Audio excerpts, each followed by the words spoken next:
Hello everybody, welcome to tonight's stream. Let everybody know that I'm live and we will get tonight's party started. It's my first gaming stream in a little while. I'll probably do a writing stream next week because I haven't done one of those in weeks. That's kind of my thing. I've just been really caught up in a lot of stuff. I almost did a writing stream tonight, but I was like, you know what, I haven't touched Legend of Dragoon in a while. Let's pick that up while I still remember what I'm doing.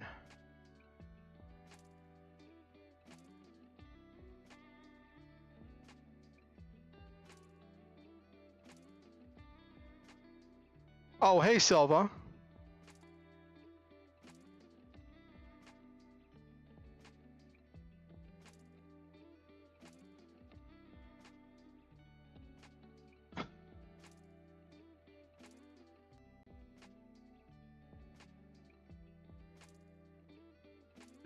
Okay. Dragon the Nabiru. Will you use the ability to summon a Nabiru?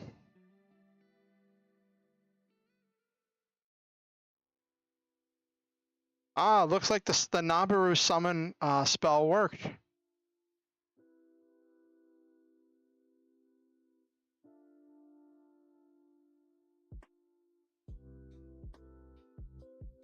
Give me 1 second to let people know that I'm here, and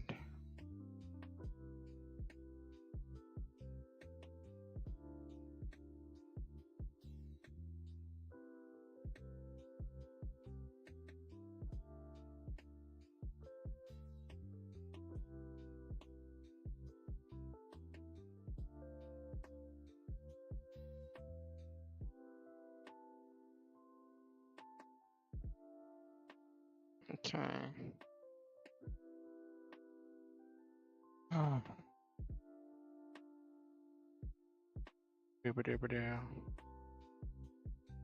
There's the Stream Elements bot. I can always count on the Stream Element bot. I was watching a librarian stream, but then she quickly went to watch a game show with...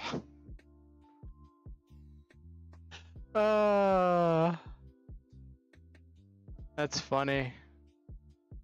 Where is... There it is. Promote the Knowledge Keepers. There it is.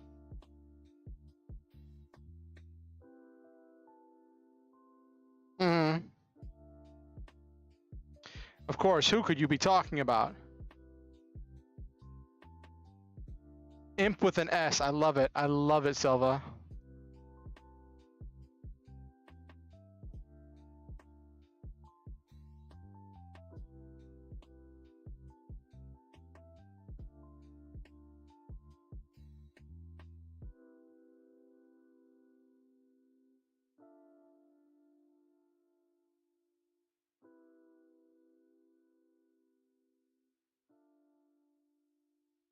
There we go. And lastly, gonna put in here.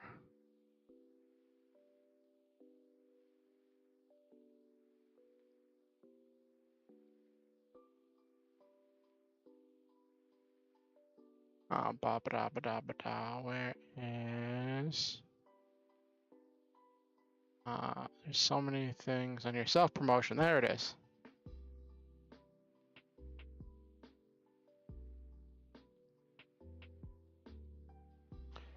If one of those 5 were on and she didn't want to go do that, that's fair. She has her Oshis.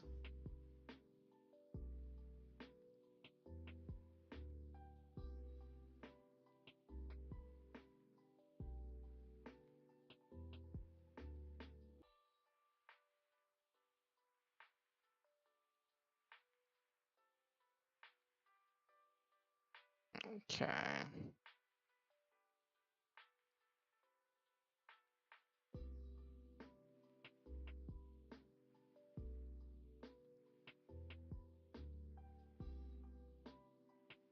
Of emotional damage. Emotional damage. Oh no. Speaking of emotional damage, for whatever reason, for my Lancer players, hold on, let me change to the just chatting screen now that I've let everybody know that I'm live. Actually, let me Shadowbringer is a whole bunch of emotional damage? Yes, exactly.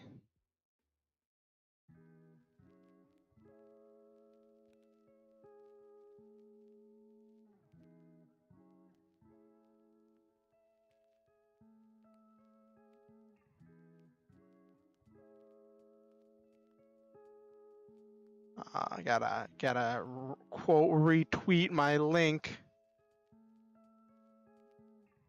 One of these days I'll get an automated bot to quote retweet and to retweet and to post for me whenever I go live. One day. Sometimes that's half the fun. And boop, there we go. There we go. So like, I guess there's a lot of emotional damage going around. Like, I mean, that's just kind of the nature of entertainment and life and all that stuff. And I was, I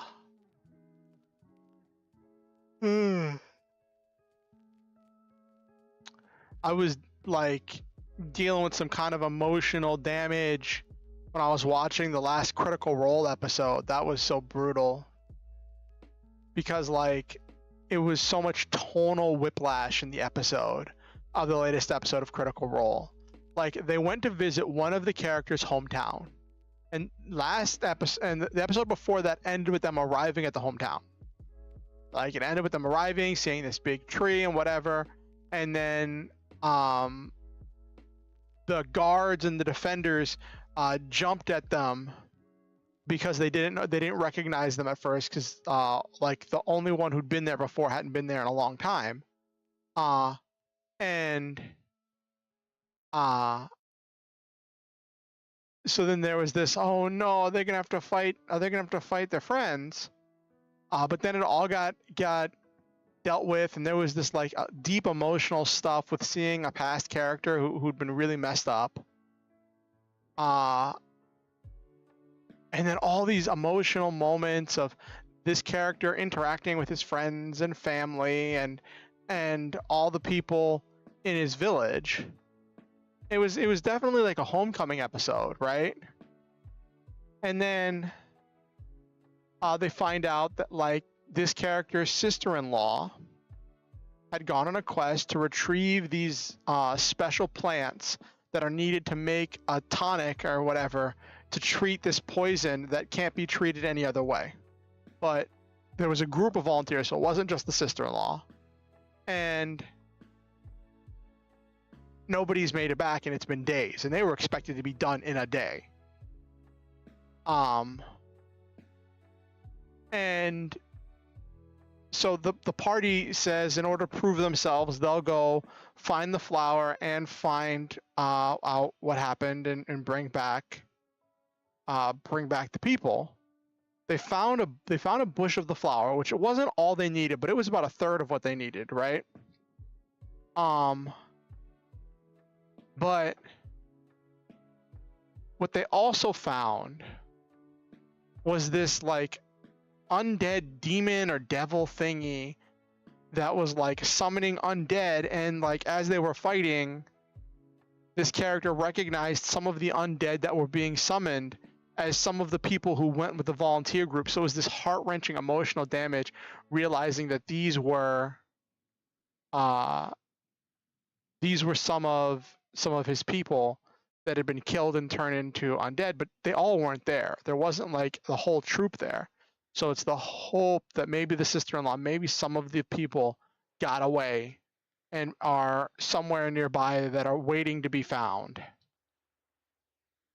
But yeah, this week's Critical Role did a lot of emotional damage. The Critical Role does that. It leans into it really hard. Like they do a lot more, like even their combats have story weight. Like this combat wasn't like a random battle that meant nothing. It revealed this dark horror of, hey, some of your friends are dead and have been turned into undead and are being used to fight against you. And thankfully they were able to save the soul of one of the people who was like the soul was about the eternal soul was about to be consumed, but they were able to save it. Before, so it was able to pass on to the afterlife. And that was interesting. Though, speaking of which, I saw this interesting article that was done by one of my friends on Twitter. Well, it wasn't on Twitter, but I know him from Twitter. Called his name is like Jack from like Gods and Game Masters.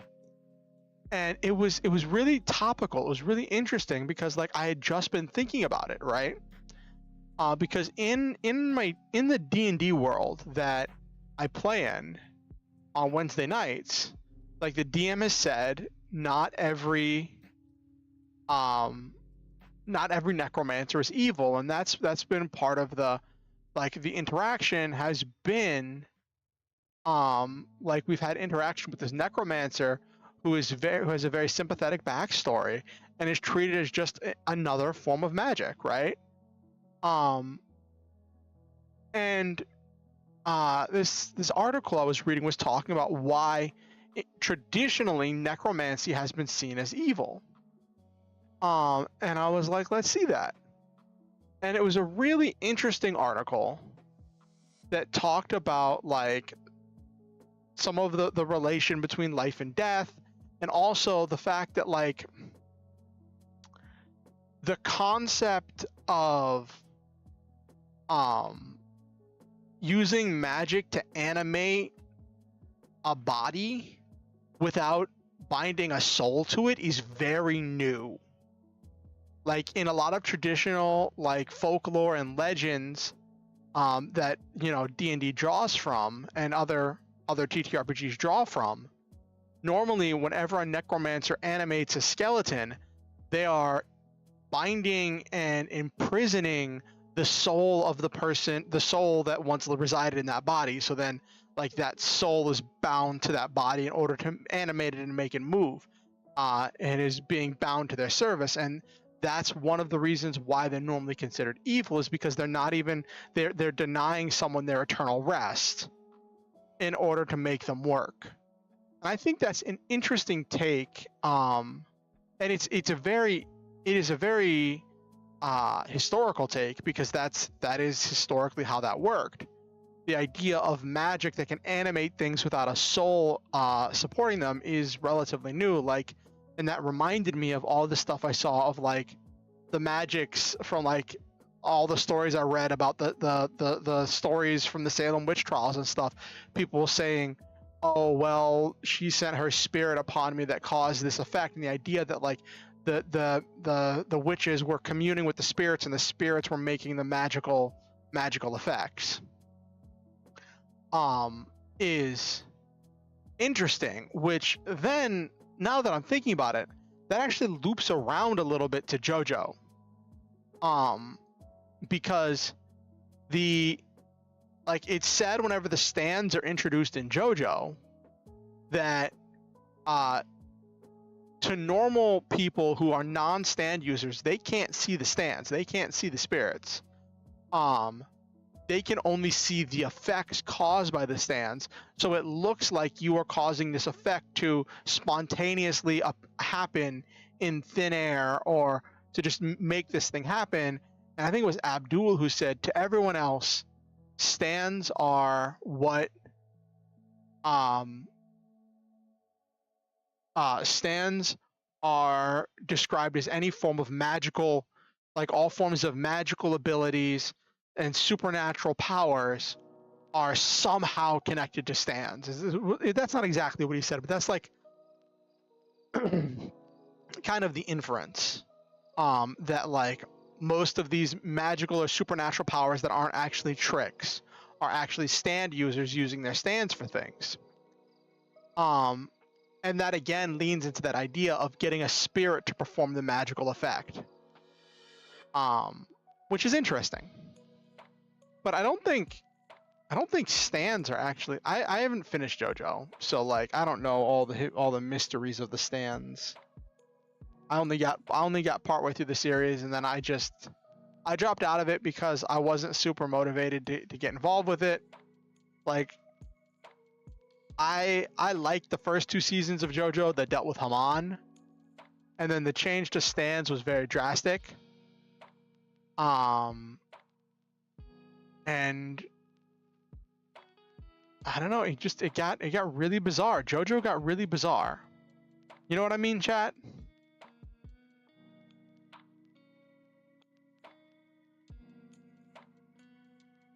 A sword, a dragon, a vending machine, an apple. Oh, this is an isekai question.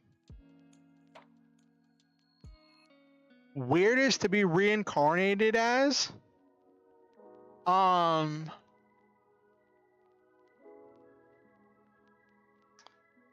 I think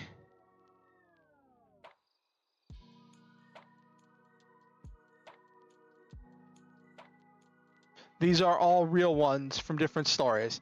I think it would have to be the apple, would be the weirdest and most frustrating thing, because apples have a short shelf life. They can only last so long. So like the idea that like you're getting a second chance at life, right, as you're being reincarnated, but your second chance at life involves you living as this highly perishable, highly fragile good. Like a sword, swords can be passed down for generations, right? A vending machine, as long as you maintain it and repair it, it can last for a really long time, right? Dragons are dragons. Like if you can be a dragon, right? But like the weirdest and I think the most frustrating for me would be the apple. Ugh.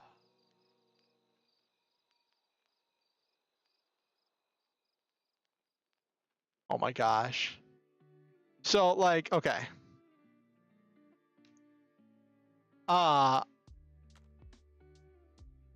Finana, one of the Niji Sanji.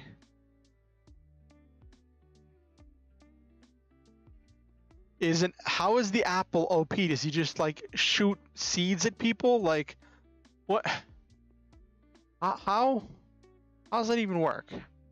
But yeah, so this Niji Sanji EN YouTube VTuber posted an image of some game where the character's talking, like looking at a rock, and the rock says, "Nina rests peacefully here." And it's a reference to the fact that Nina, well, I don't know what the reference is in the game because I never played that game. I don't know what game it is. But I believe it's supposed to be a reference of the fact that Nina Kosaka graduated recently. So I replied to that. I was like, I want Nina to hack into her old account just to reply to this and tell you to stop telling people she's dead. It makes no sense, but it would make me so happy because it would. I think it would be really Nina if Nina just stuck around.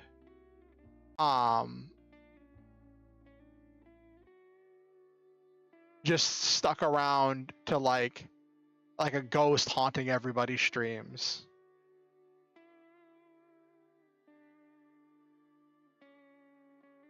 But what's funny is I said that and I made a joke about Nina hacking into her old account. And bots replied and were like, "Hey, if you need help hacking into your account, contact such and such person." And it was so silly to have these two bots reply. It's like, "Hey, contact this person. He 100% can get you back into your old account." Yeah. She can learn.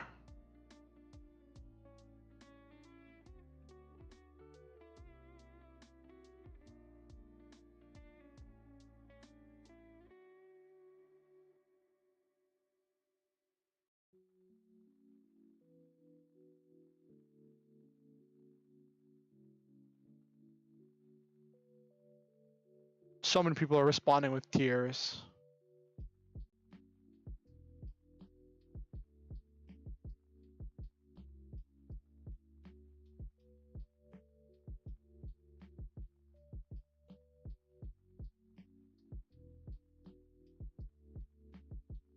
Someone said crack the stone open, that's how you release her.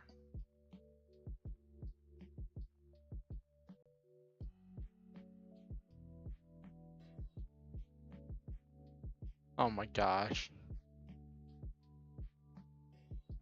So much emotional damage. But yeah, I just saw that when I was scrolling through Twitter. But you are correct. She did not have a whole bunch of computer skills, but she made some stuff work.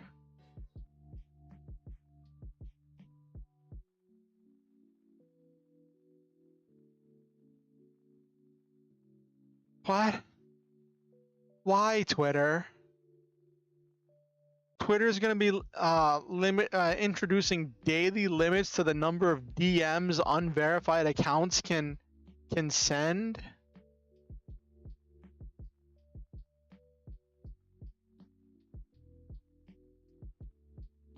Oh yeah, if she pulled like a Pikami and joined V Shoujo, like it would be huge. But like I get the feeling that she wanted more. She wanted to do something besides streaming with her life, and that's why she left. That's my theory. That she wanted to do more. She wanted to do something different than streaming, and she realized that if she continued to be a streamer, Nina Kosaka, uh, if she continued to be a streamer, it would eat up so much of her time and her energy that she would never achieve her dreams. Nina was the wine mom of Niji En. She had big mom energy, and she was like notorious for like being the wine mom of the group. She looked out for everybody. She was an inspiration and a protector of everybody, but she also loved her some wine.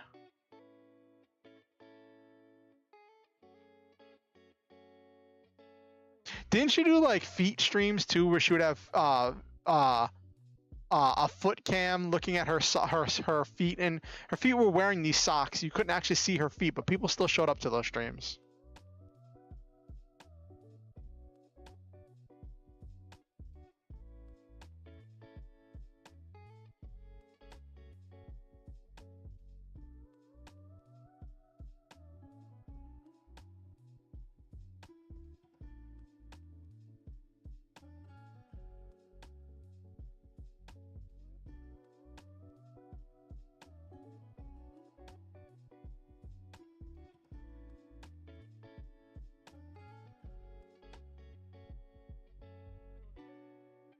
Oh my gosh.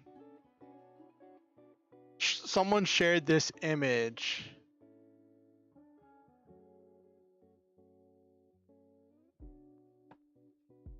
Someone shared this image of Naruto wearing, I think it's like the Anbu gear. It's not Anbu, it's like some kind of like Spec Ops like ninja gear as an adult. And people were like, this is how we thought 32-year-old Naruto was gonna look on Boruto. And I'm like, yeah, but like someone even commented on it, was like, becoming a father drastically changed becoming a father drastically changed him.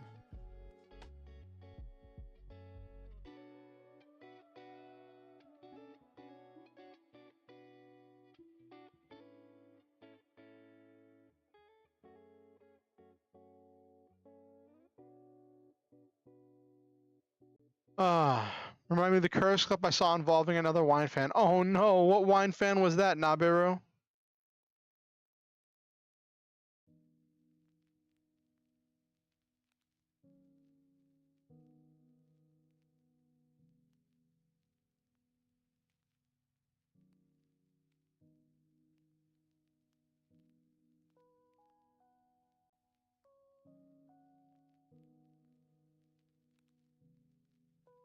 Aya and Vox hot takes. I learned of a shower orange. Oh no, I don't even want to know what that is.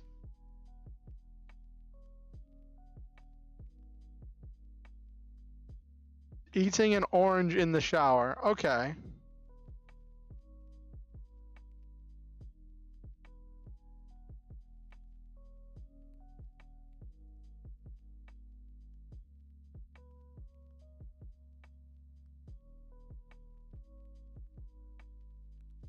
Ugh.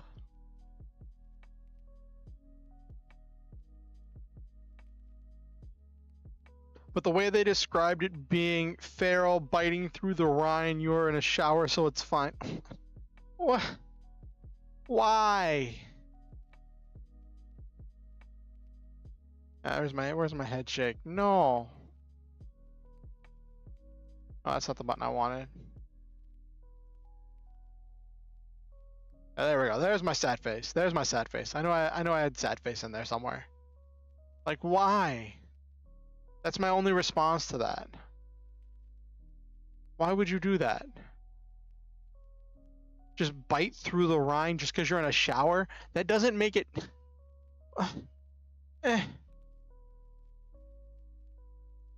Why are you like this? Why are they like this, Nabiru? Why are anime people so... And to go feral on it? Like...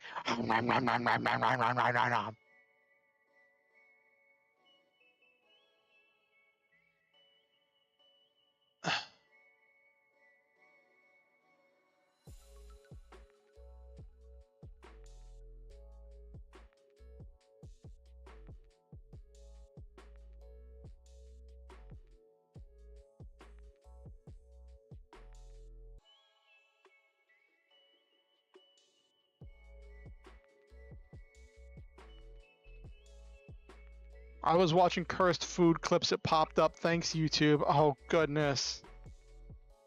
Oh, goodness, Nabiru. And of course you had to inflict it upon me. And everybody here.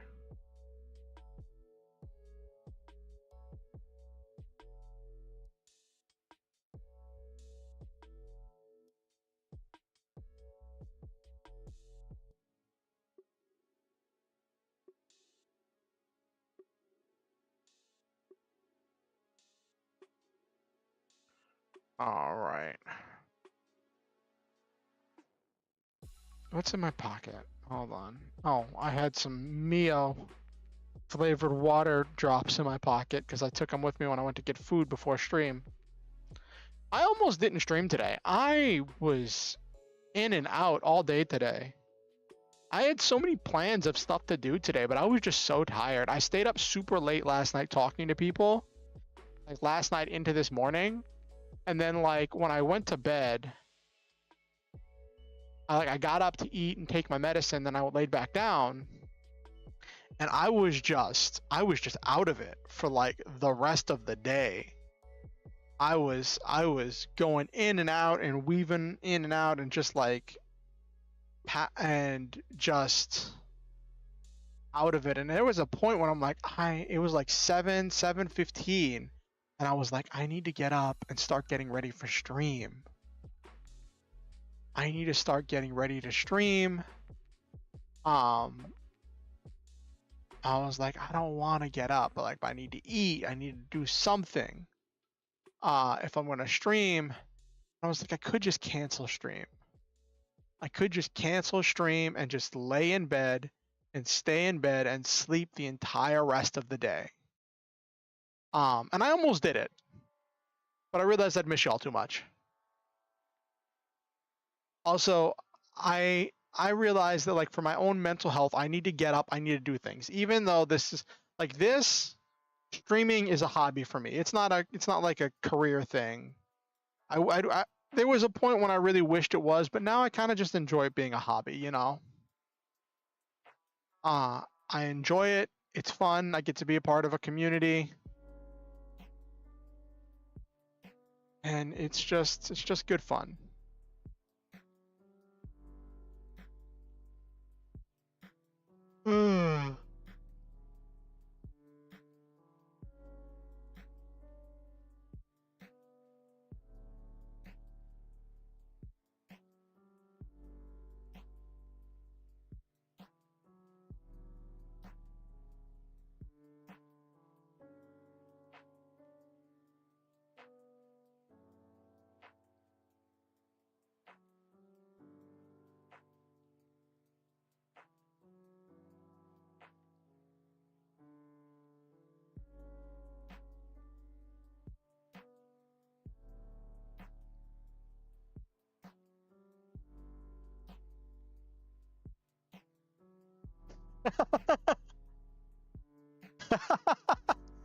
I gotta share this meme before we get started with tonight's gaming. I just saw a meme on YouTube that is very... It's very... It's mature, but not in like the sexual kind of way, but mature in the like working adult kind of way. Let me grab it. Hold up.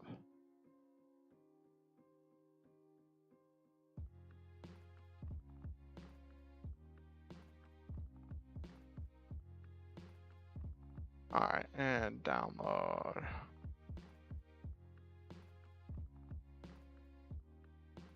If having coffee in the morning doesn't wake you up, try deleting a table in a production database instead. So basically, if having a coffee doesn't wake you up, try messing up really bad at work. That'll wake you up real fast. If you delete an entire table and all the information on that table in a database, replacing it could be nearly impossible. You could require the company to have to do a full inventory all over again. Like that's in any kind of business database, right? Yeah, exactly, Nabaru. It is straight up evil. Like, and the joke is, if you're not awake, you're going to do something like that. If you're not awake, you're going to do something like that, and it's going to wake you up instantly as soon as you realize exactly what you did.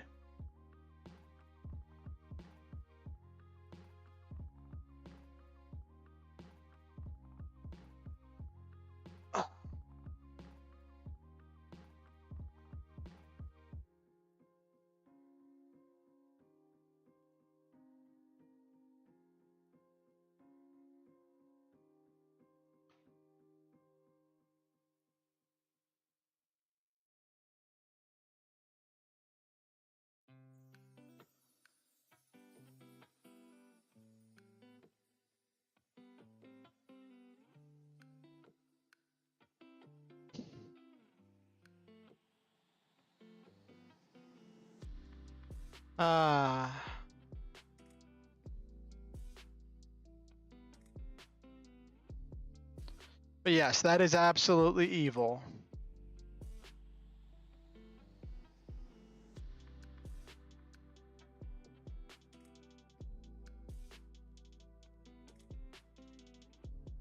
Ugh.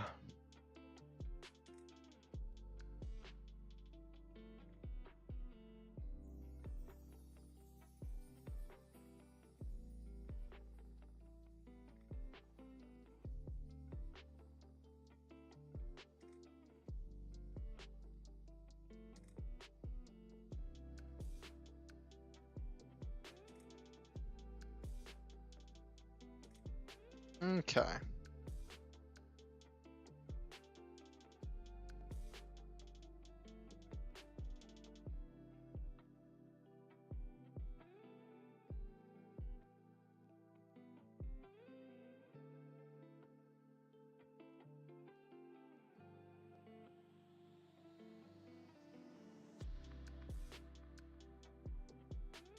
Oh, also, so fun fact, this is not a meme. This is well, actually it's kind of a sad fact. So I don't know if Silva saw it because I did tag them in it on Facebook on the Book of Faces. But Harmony Gold, the license holder for Macross products outside of Japan, entered in a deal with a few other companies to release some of the other Macross projects outside of Japan, and it's like, it's really bizarre because they are releasing anything that does not contain any characters, references, or mechs related to the original Macross series. So they can't release the movie Do You Remember Love? They can't release Macross 7 because it has a couple characters and a couple mechs from the original Macross in it. And any series that has like flashbacks, images, stuff and related storylines relating to the original Macross cannot be released. And it's like, it's mind-boggling because, as I understand it, it's a thing where like Harmony Gold, as far as I understand it, bought the rights to release any Macross content outside of Japan in perpetuity. They have the exclusive rights to control all of the releases of Macross content. Which, okay, fine, whatever. That works as long as you keep releasing the content. The fact that they have just refused to release any content has just been an absolute nightmare. And then, like, they cobbled Macross together to make Robotech, and now they're talking about possibly making more Robotech, and I'm like, well, that's not super great. So, like, that's evil, Nabiru.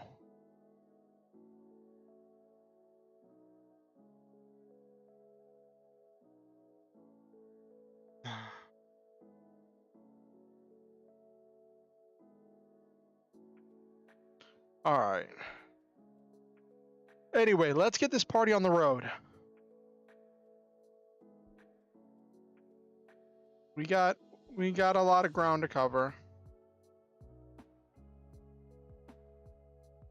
Scraping the pattern off an Oreo.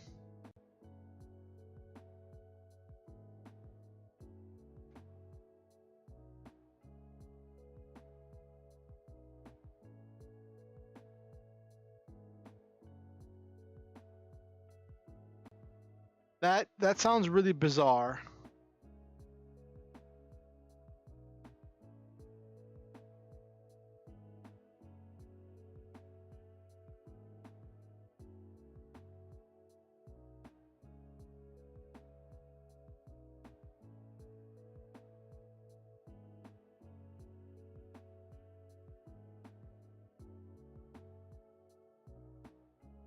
Okay. Boop-a-doop-a-doop. Let's get this party on the road.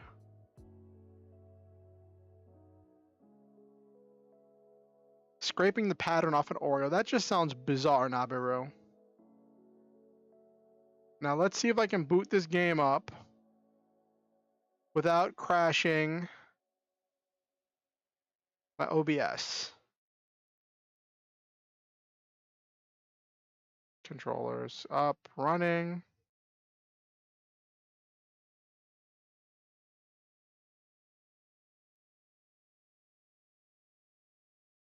Okay.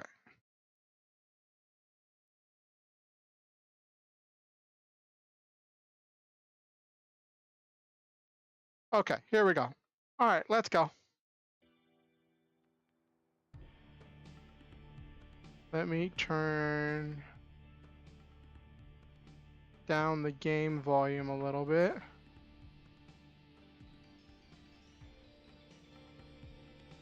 Hold on. Let me...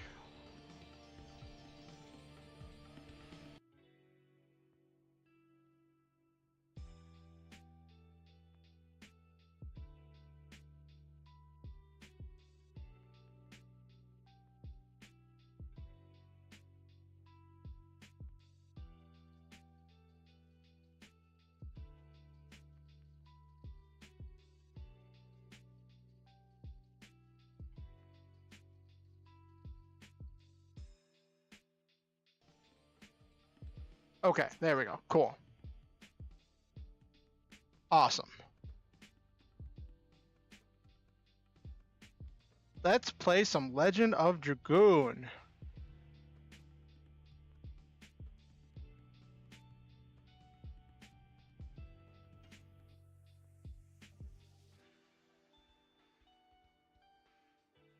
And we're not changing the music because I don't feel... Actually, let me make sure the music's playing. Yeah, VLC's playing music. Okay.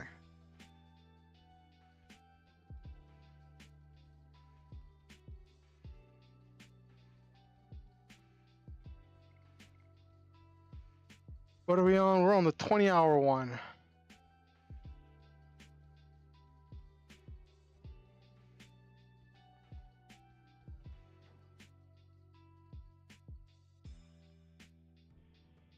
That's not the button I wanted.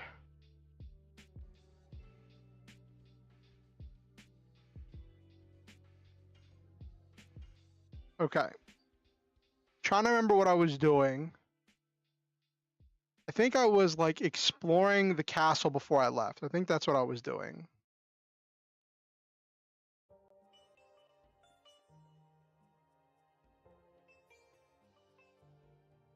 Okay. I've explored the statues. I think I already talked to everybody up here. Oh no, I haven't gone in here.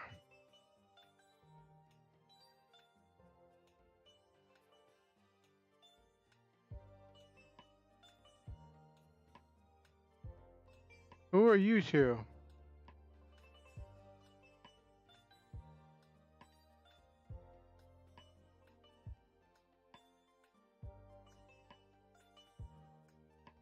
Oh, they blame themselves for her falling over. Okay.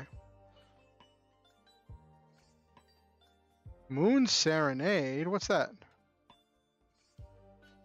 Sun Rhapsody? Are those items? Let me take a look at my item.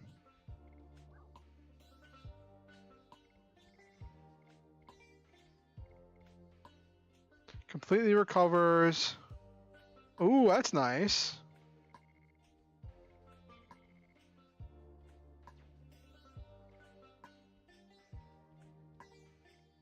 I've only got room for one more thing. Okay.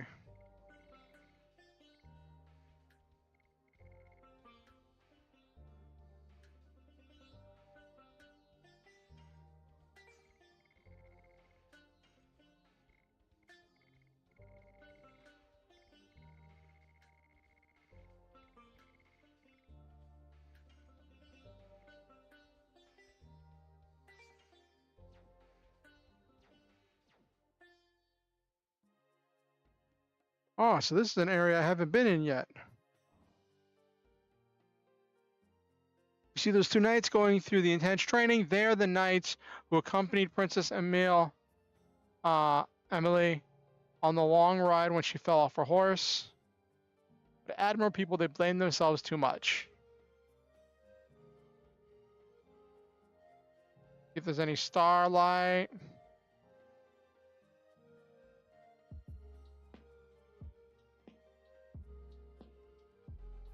These are beautiful dresses.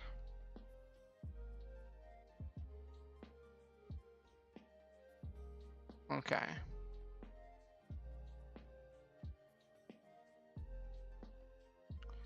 Okay, so there's that.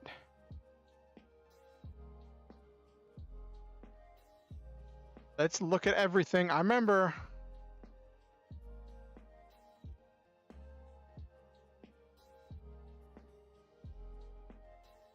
Something over there, and I can't get over there because the chairs, stupid chairs.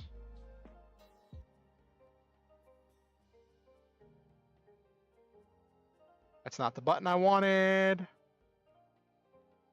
One day I'll switch to a more modern emulator.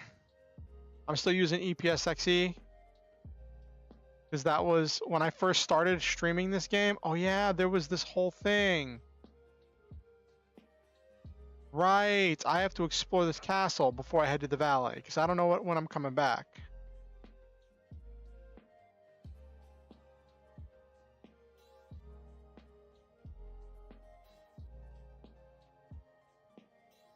Okay.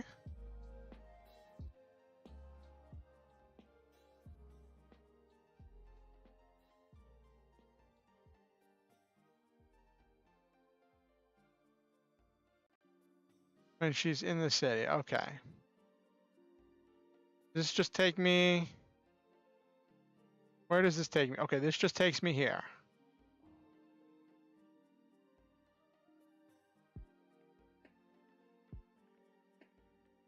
It's a telescope. Wow, it's an enormous telescope. Okay. Okay.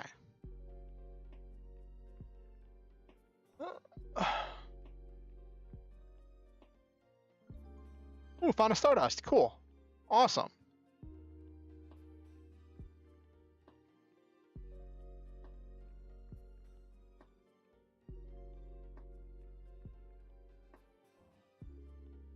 Okay.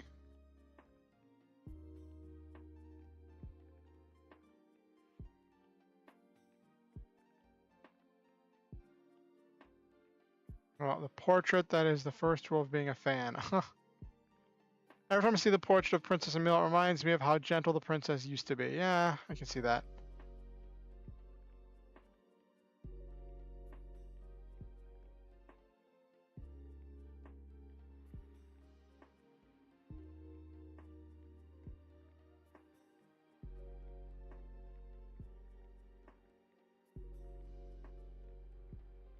Doo-doo-doo-doo-doo.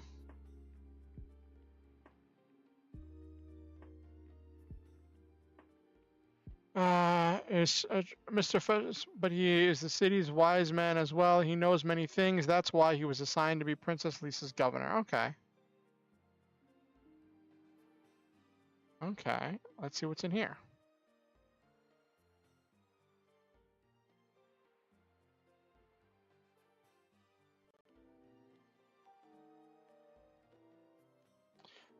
Eventually, my country will be in danger.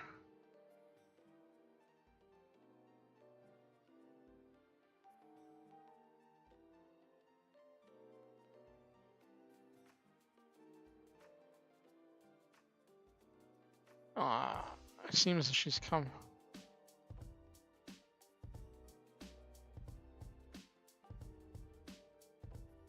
Okay.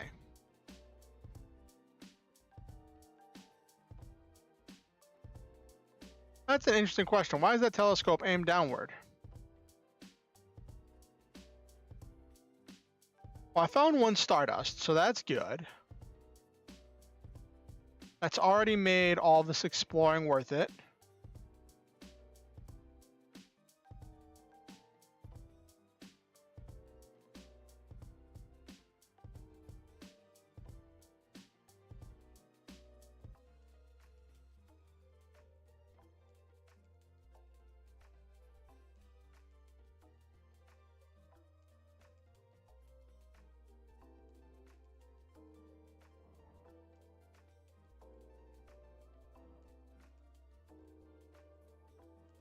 This is for, so that one's for the stars. This one's for the moon.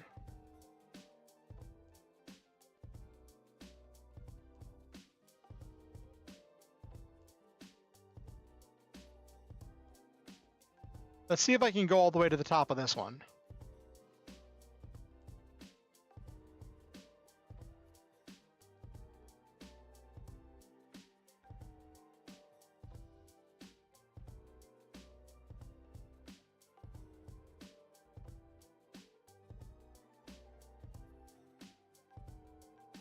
Okay. So I can't go in there. Okay.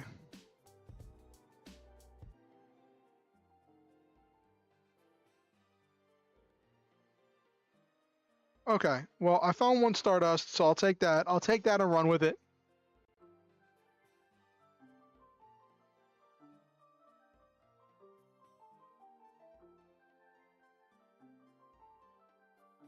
All right, let's head to this valley of corrupted gravity.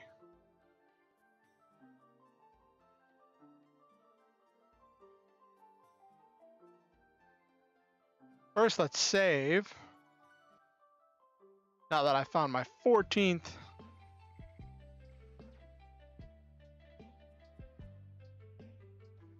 I always forget that it's opposite here. There we go.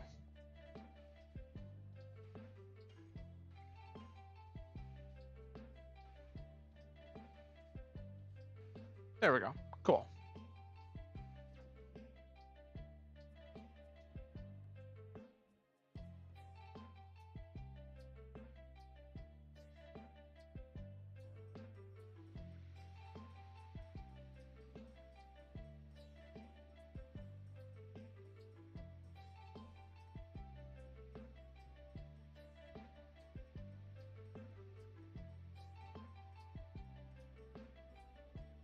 All right, and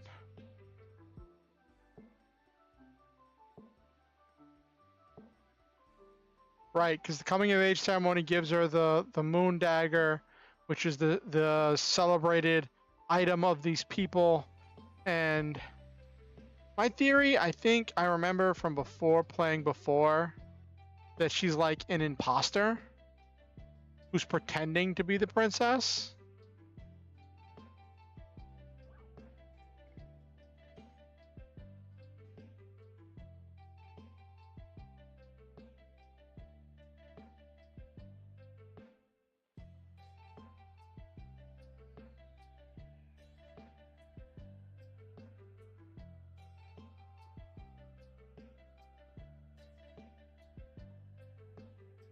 But we'll see. We'll see what happens. It's funny, my friend's kid's godfather talked to me earlier today. He was like, do you dabble in Yu-Gi-Oh? I'm like, yeah, a little bit. I haven't played in a bunch. He's like, what about Magic? And I'm like, I used to. He's like, yo, I'm like, you know, I don't really have anybody to play with. He's like, yo, let's play. And I'm like, well, most of my cards are in storage. And also, even so, like, I sold most of my Magic decks.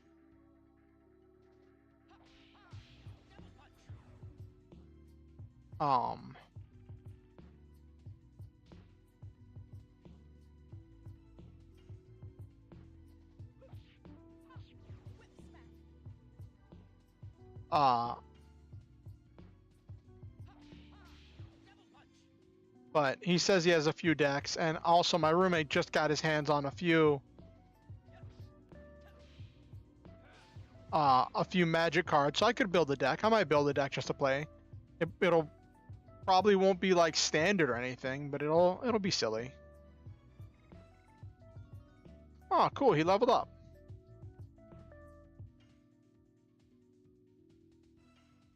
Oh, he leveled up his Dragoon level. Okay.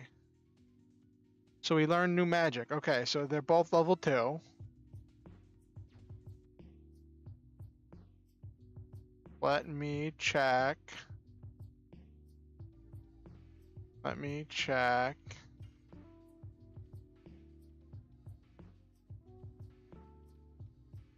Shauna's Dragoon level 3, so she can sit on the bench. I mean, I could optimize for Shauna, but like, she gets replaced very soon. I remember that being a thing.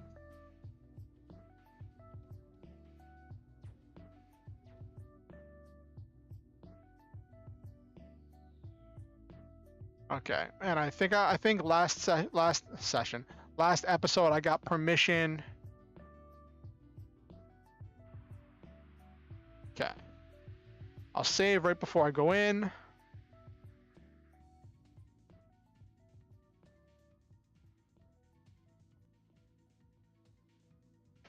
This shouldn't be that hard of a fight. I tried making a Dragoon custom barbarian subclass in D&D 5th edition. It was actually really funny. I think it came out quite well.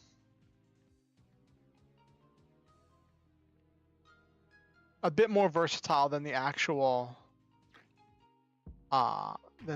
spells, than the actual Legend of the actual Dragoons, but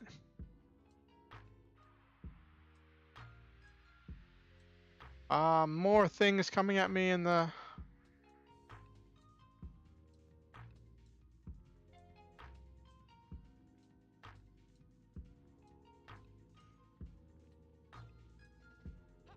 too early.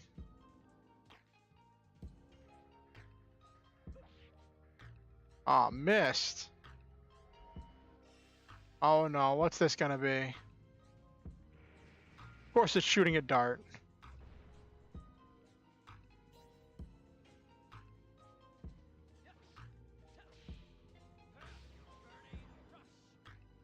Alright. Dart is the strongest.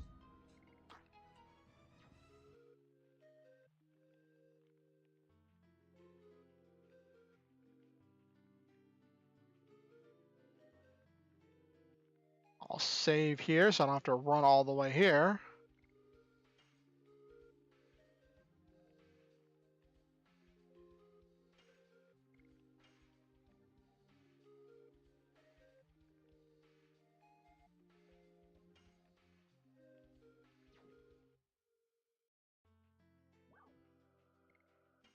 Let's see if we can get through this valley of corrupted gravity tonight, chat. Let's see how far we can get.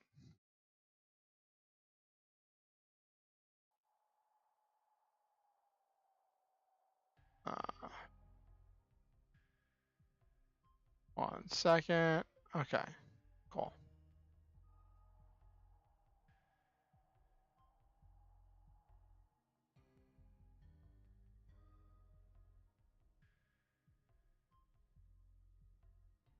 Yep, here's the pass.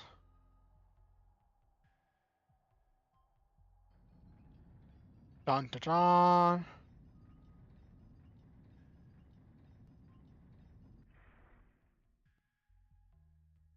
Where is...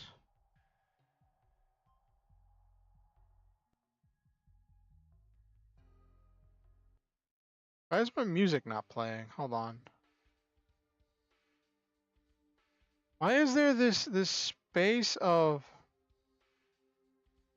dead music? Not dead, but like...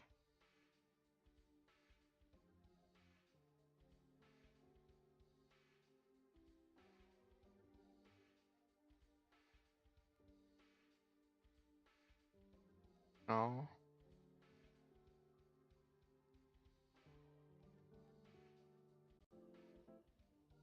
There we go.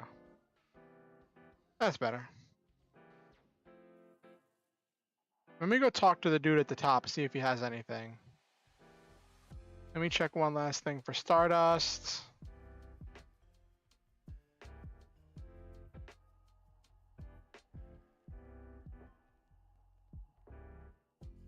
Are called gravity paddles. When you step on them, the gravity around you is reversed. Okay, that's good to know.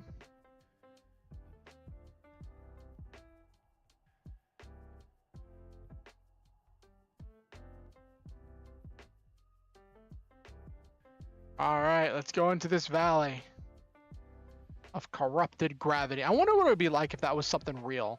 If there really was a valley where gravity just like changed directions.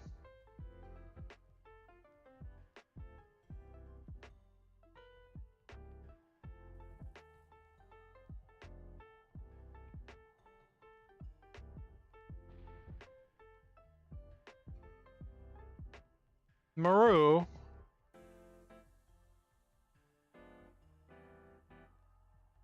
There kind of is. What do you mean, Nabaru?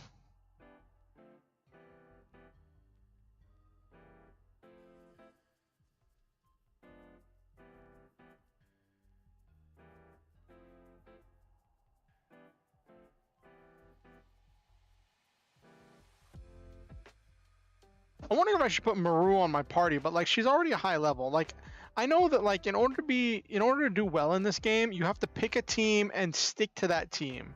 But I want Kongol on my team, and I don't know who else I want.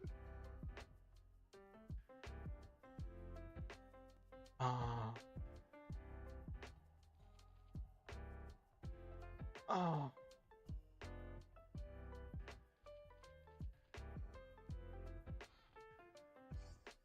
Speed up. What's that? It's an amazing optical illusion, but there are a few places on Earth where it looks like gravity is reversed. Really? That's cool. I think I've heard of some of those. I think I need to use some of my...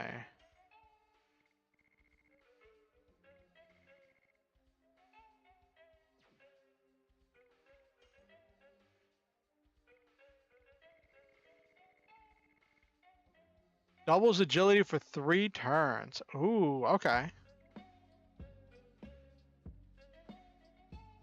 Balls roll uphill. Cars can move on their own if the parking brake is released. Oh, okay.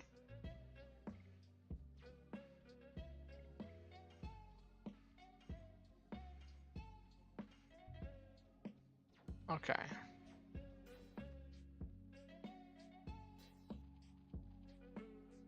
because your mind naturally thinks one way, so these places trick you. Okay. All right, let's see what the fights are going to be like here in the Valley of Corrupted Gravity.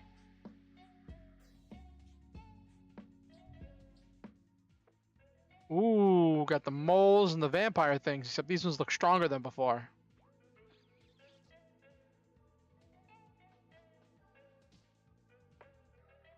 Oh, it's like a chicken.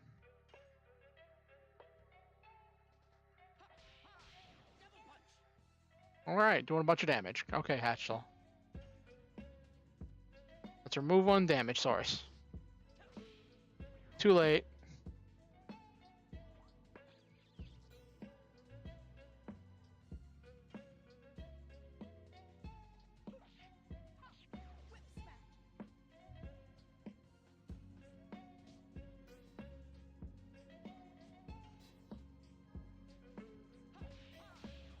Okay. Ooh, nice. Alright, these aren't too hard. I mean, these are the common enemies. So, like, these aren't super hard. These aren't bosses. These are enemies I can take on.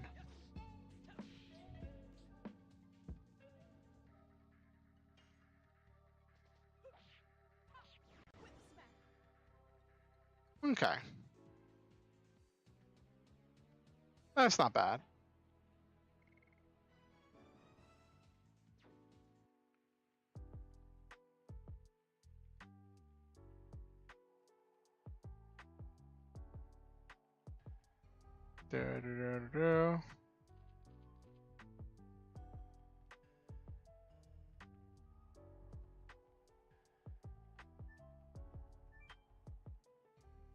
Oh, these auto heal? Oh, wow. That's funny. There's an auto heal spot. Okay. But I'm probably going to get into a fight on my way to the auto heal spot. Satchet. Okay.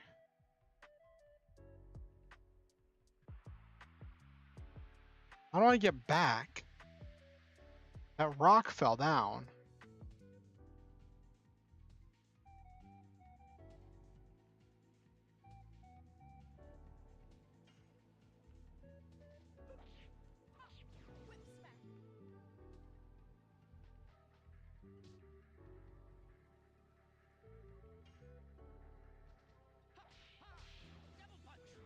Oop.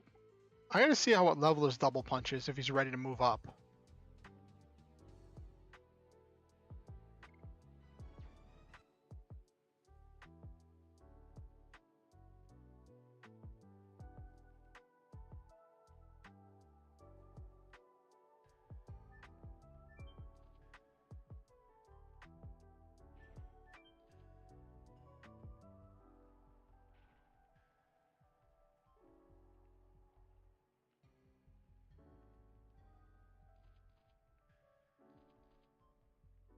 Okay, let's see where we go.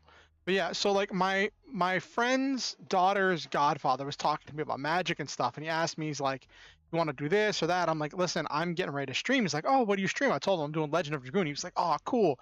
You ever think of doing dot hack?" And I'm like, honestly, I've never interacted with a dot hack series.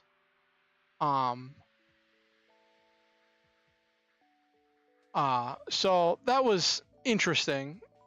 Oh yeah, something really not funny but stressful happened the other day. So I've been having this thing that's been happening where I had this like tingling and numbness in my left hand, going down my left arm, and oh, missed. I had this tingling and numbness going down my left arm, a little ways, and I noticed that like. At first, I was like, oh, it's just I'm probably leaning on my arm funny, so I put a pillow under my arm and all that stuff, right? But then, like, it wasn't just getting better. It was taking a long time to heal, to get the feeling back, and it was just really annoying. And so, I like noticed that also sometimes when I was laying down trying to sleep, my heart would start racing, and I was like, oh no, is this a sign of a heart problem? I wasn't sure, and I looked up some stuff about a medicine I'm taking, a new medicine I started taking, and online, Online it said that the symptoms I was experiencing were sometimes side effects of the new medication I'd started. I'm like, okay, start a new medication. These are listed as side effects. Cool.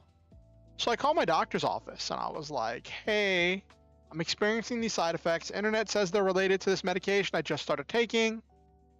Does the doctor want me to come in for an appointment, or can the doctor just write me a prescription for a new medication? What's the directive here?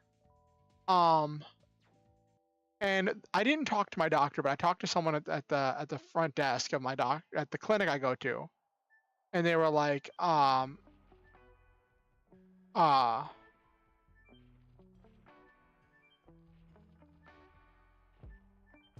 we go. And they were like, hold on, list your symptoms again or whatever, like say that again. And they're like, okay, you don't need to come in for an appointment. You need to go to the emergency room. You might be having you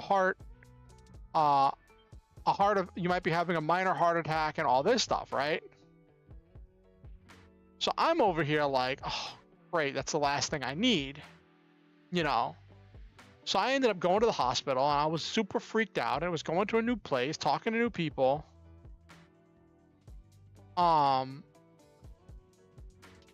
So like, I was like super freaked out.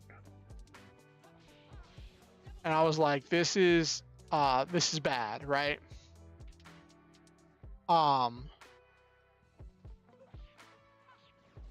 And I went to the hospital. They ran some tests, did some checking, did some stuff, right? I went late. Did some checking, all that jazz, right? And then doctor comes in and he's like, okay. He, was like, started feeling my arm. And was like, does your stuff get worse when I press here? When I press here, I'm like, the first was like, no. Then the second one was like, yeah, I feel that. And he's like, okay, so you have, I can't remember what he called it. It wasn't carpal tunnel, but it was something similar to that. And he's like, basically that means that,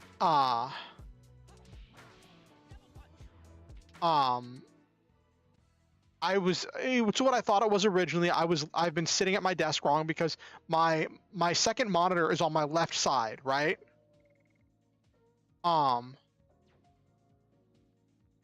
Okay, what's this? Poison, minor enemies. What can I get rid of? Why do I have two sachets? Why do I have two sachets? What are attack balls?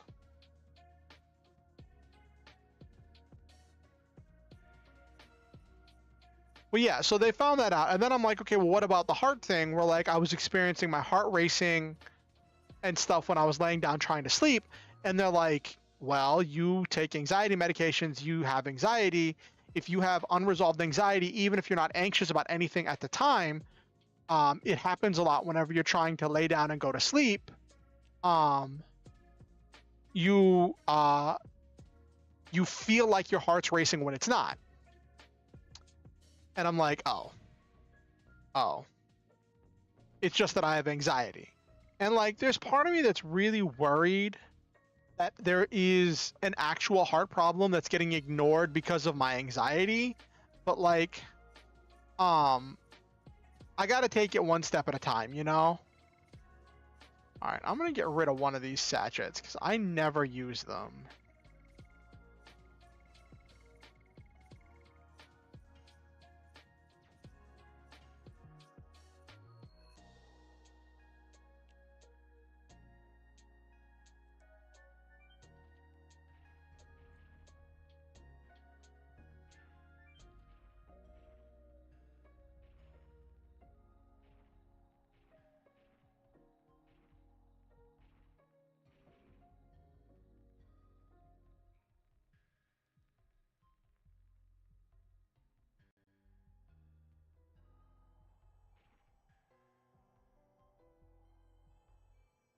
So yeah, that was the thing that happened. And I was not super keen on it, not gonna lie. I was not super keen on the whole going to the hospital thing.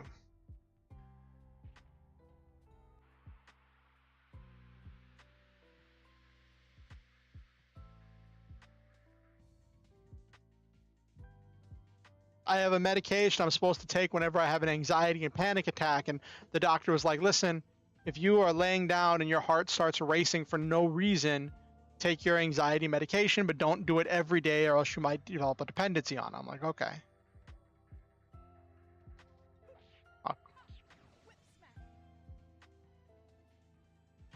I realize like I share a lot of stuff here, but I'm not sharing the name of the medication. Ow. That was some damahe.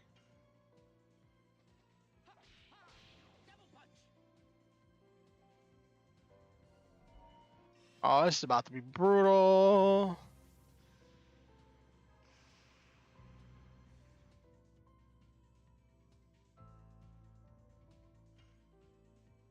I gotta heal Rose. I gotta heal everybody. This is like a mini boss. I think everybody needs some healing. Yeah, everybody needs some healing.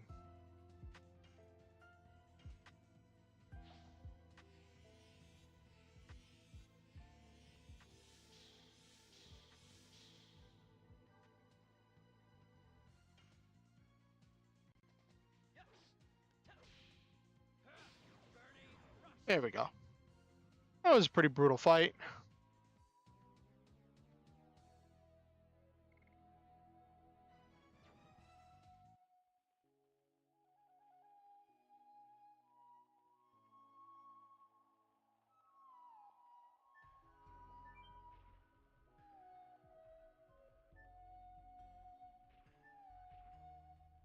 You could use some healing. Hey, Okusen, good to see you. How you feeling, bud?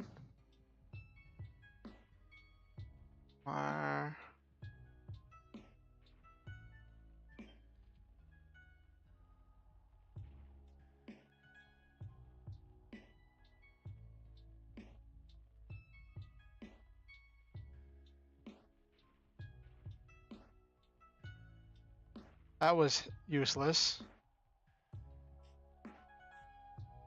Have I reached a dead end? Okay. Well, hi, hello, how are you? Good to see you. I hope you have a wonderful night at work, Okusen.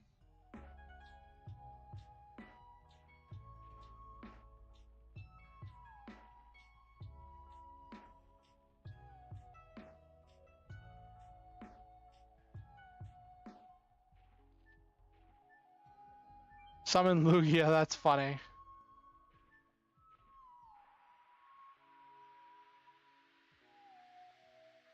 Oh my gosh, these fights are getting more and more brutal. Oh, another rock. See if I can stun this bug again.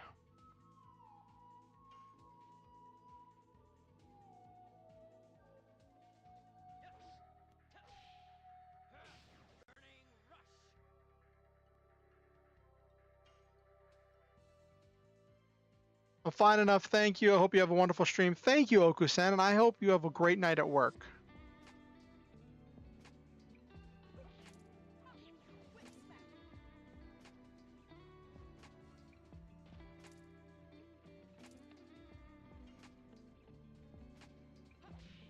Too late.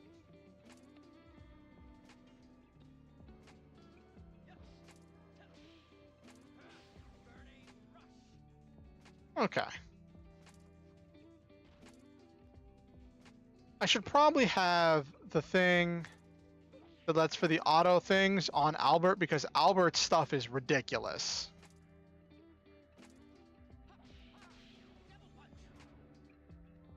Albert's stuff is absolutely ridiculous.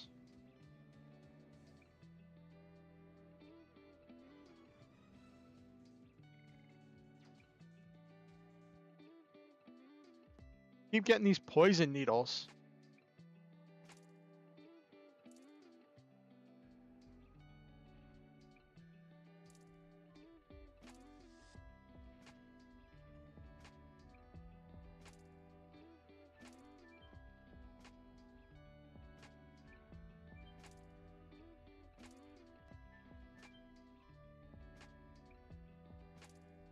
There's so many other ways to go. I feel like I'm missing so much stuff.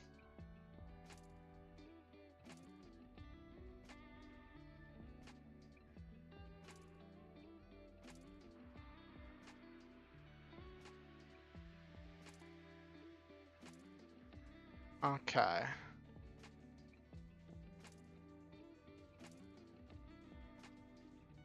Ah, ooh, that felt better.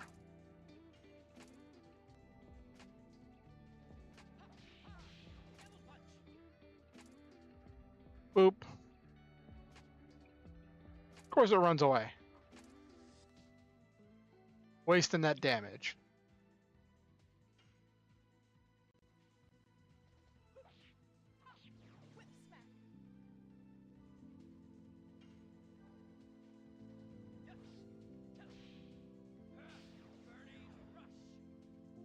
Good damage.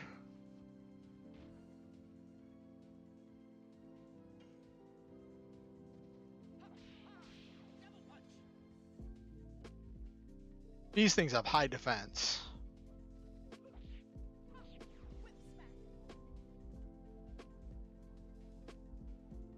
Of course, it's got a physical attack barrier. I wonder if this is even going to hit.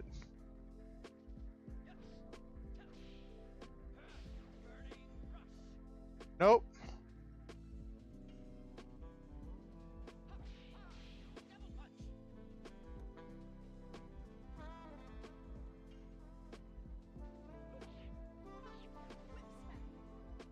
Getting to practice some more of my things.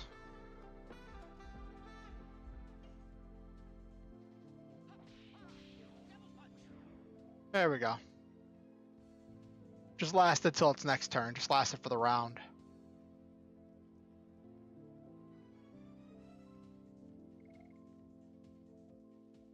How are we in level ups?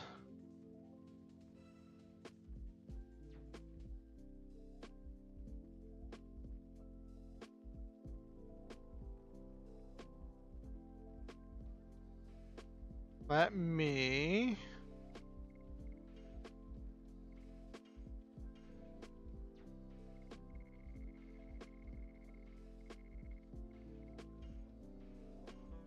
I throw away the poison needle because I can't use it on a boss. Talisman, what's that?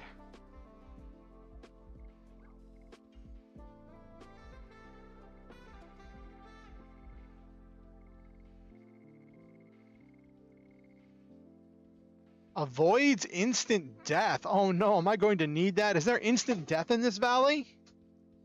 Oh no.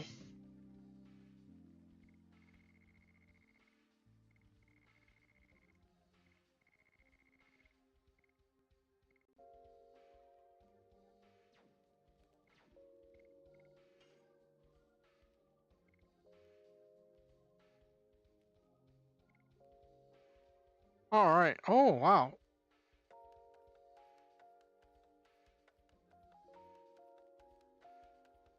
Burning Rush is almost finished leveling up. Whip Smack is almost finished leveling up. Double Punch is still has a ways to go.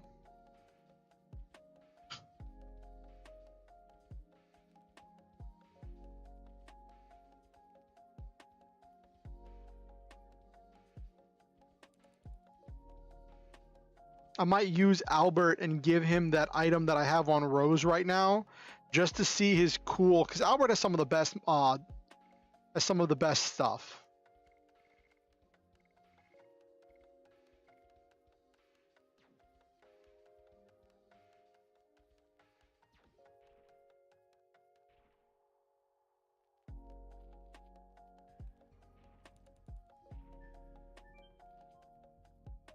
That's not what I wanted. Let Let me double back because I want to see if I can get some of those other items that I was missing.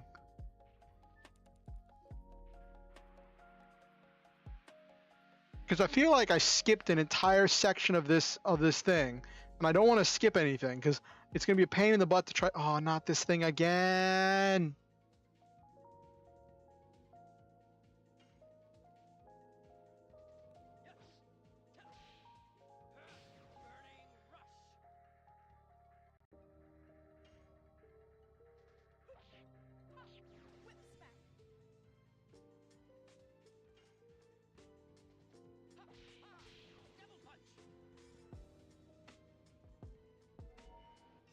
Oh no, not the lightning bolt. Thankfully, it won't do much to Hashtal.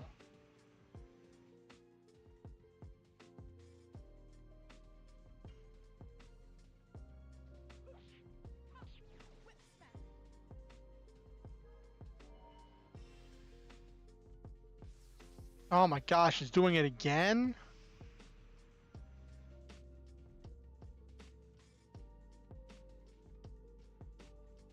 Gonna have to do another healing item.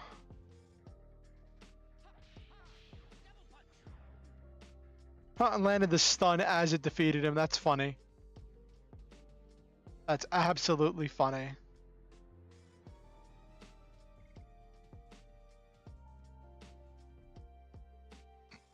Ah.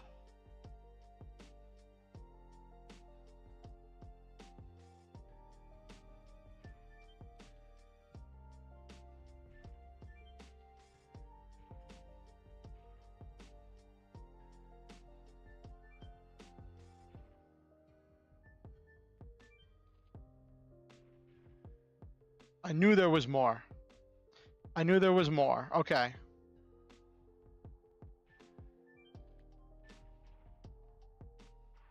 Oh my gosh, everything's upside down, so it's backwards.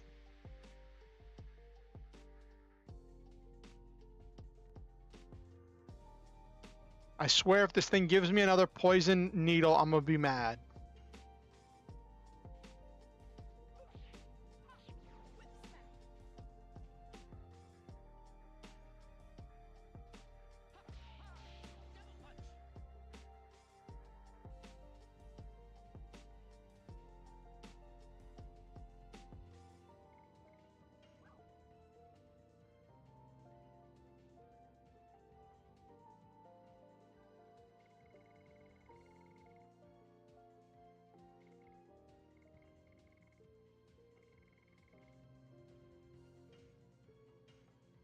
If there was one mod I would add to this game, it would be to give unlimited or at least increased item size.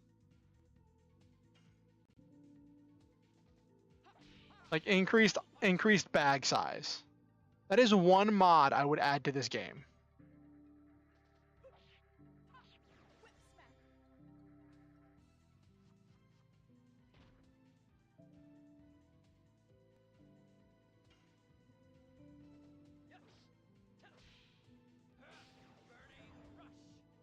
Okay.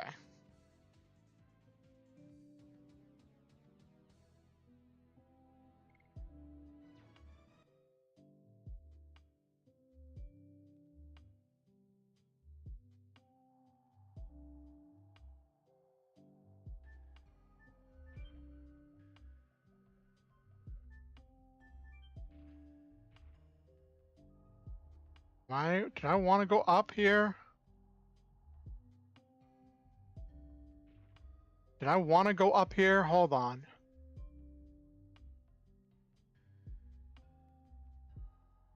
Oh, I did want to go up here. Night Helm, what's that? Sounds like a piece of equipment.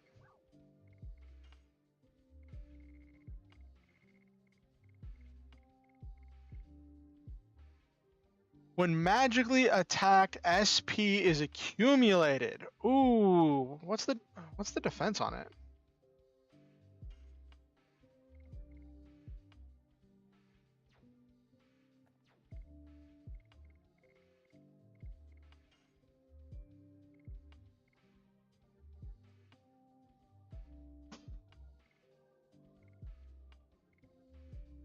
So right now, what I have is an Armet, which gives me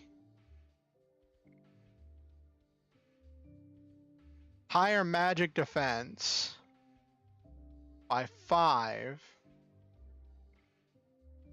But the Night Helm gives really good stuff.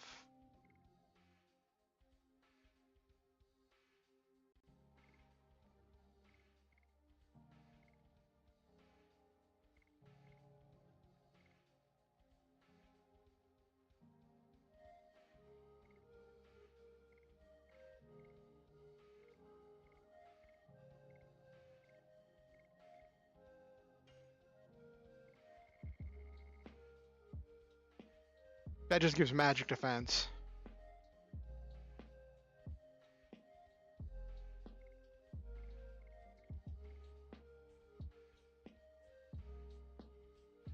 Oh, Night Shield gives me bonus to regular defense. Okay.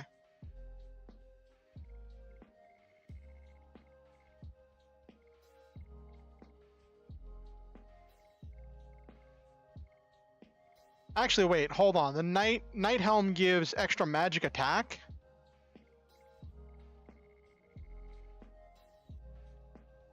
Oh, this gives extra defense and magic attack. That does nothing for him.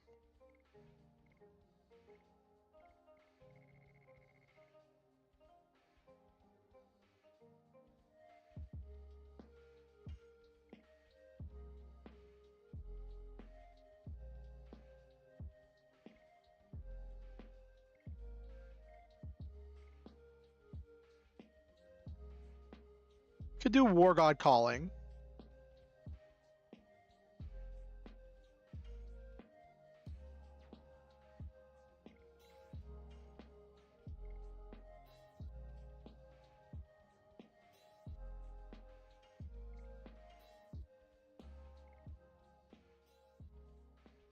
Benching the girls, having the whole guys club going.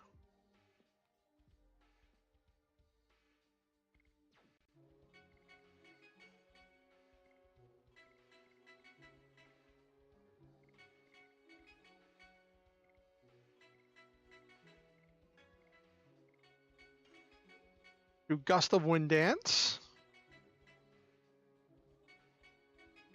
Which Albert's, I'm doing Albert's just because his are really cool to watch.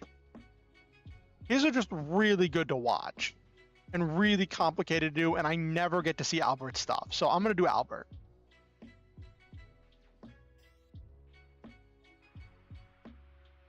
Let's see him in action.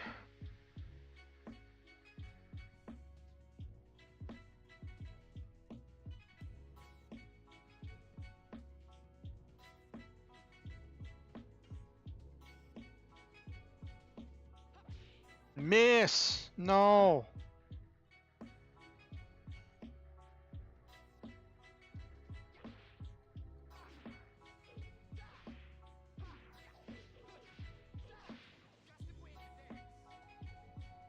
All that for 14 points.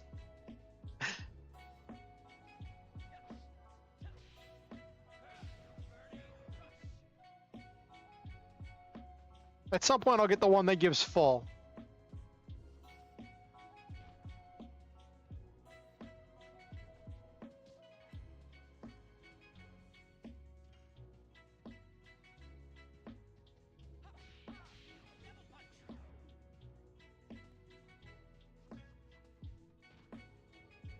That dealt a little bit more damage. I think he leveled that up.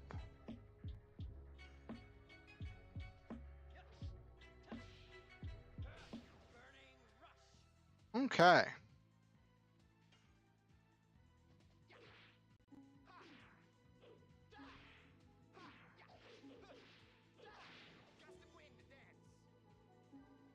Very nice.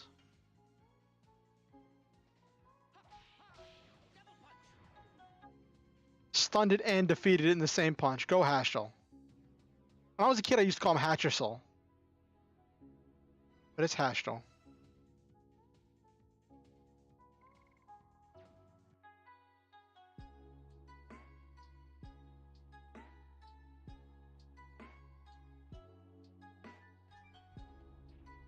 think that gets all the items. Well, that's all those.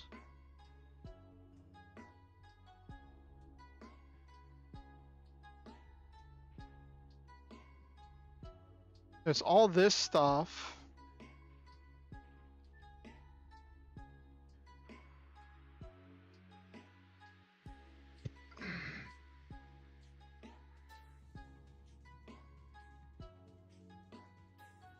I'm hoping we might run long tonight if I don't find a save spot. Well, not attacking you for a round.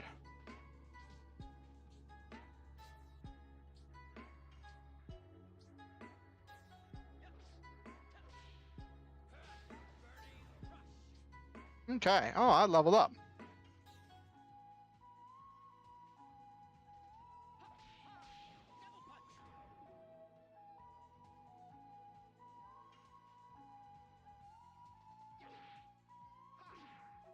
This is going to do 0 damage, but it looks impressive.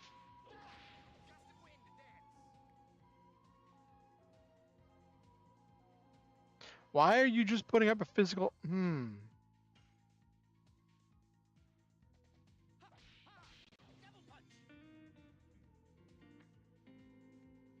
It stunned it.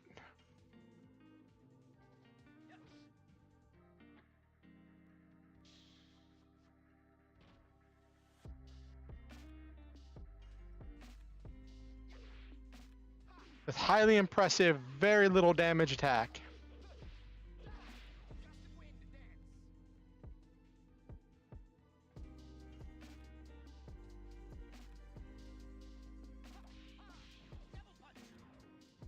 There we go.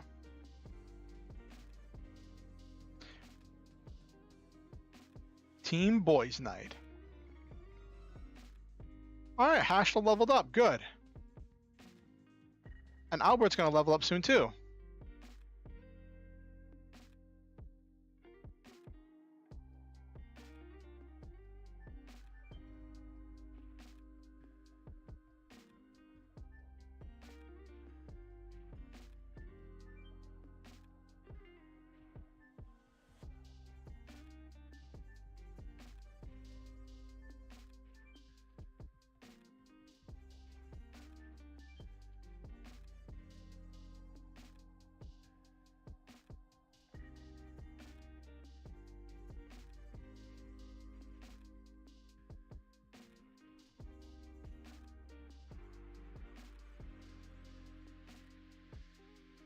There's got to be a way to get that item. It's going to bug me if I don't get it. That's the one item that I missed so far.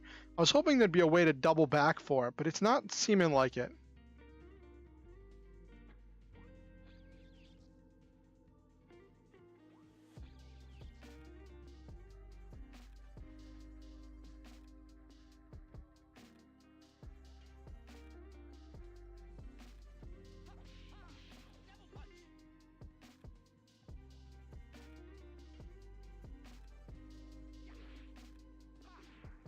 Every one of those that does additional 2 SP is supposed to be doing 5.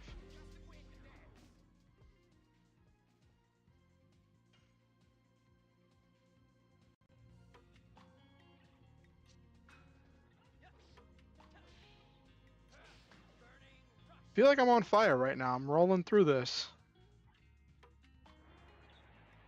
Oh no, not the confusion. It healed him and gave him confusion. Please tell me that broke him free.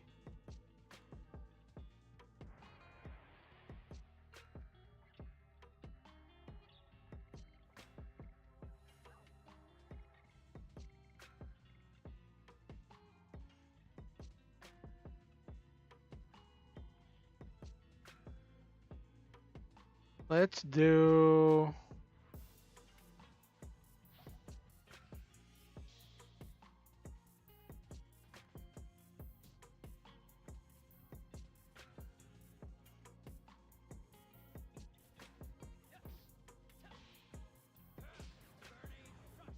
There we go.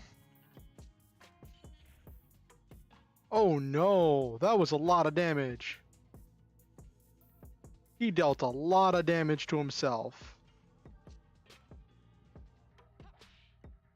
Of course he misses.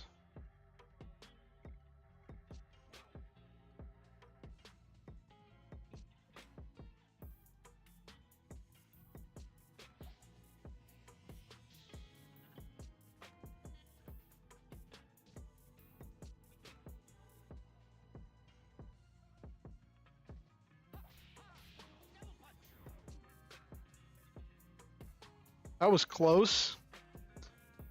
One common enemy almost beat my face in. All right, Albert's at level 16.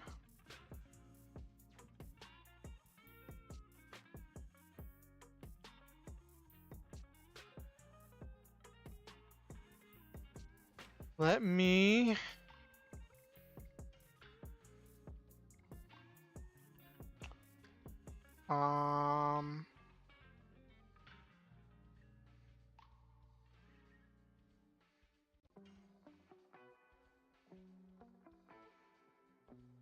I wonder if the Dragoon level transfers whenever, because I know that like later on in the story, Shauna gets like replaced with another character.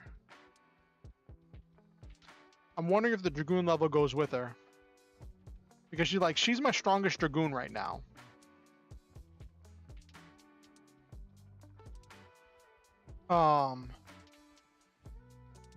I like Hastral on the team because he does like a metric ton of damage, and his stunning ability is really good.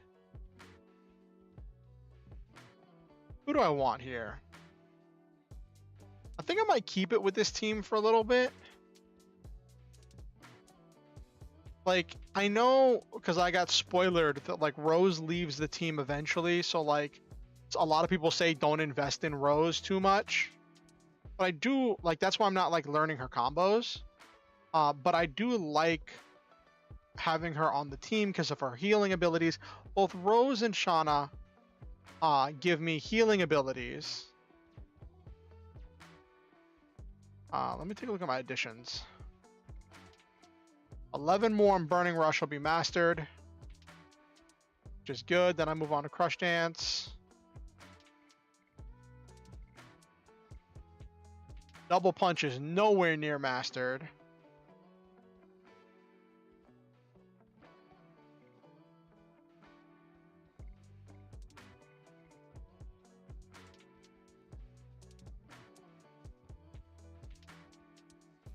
Oh. Oh, that doesn't count for the next level using that. Oh, okay. That's why I use that on her. Okay. Never mind. I'm going to trade that off of him. Because if that's not going to do that, then that is a problem. That is a very big problem. Okay, if that's not leveling up his Gust of Wind Dance.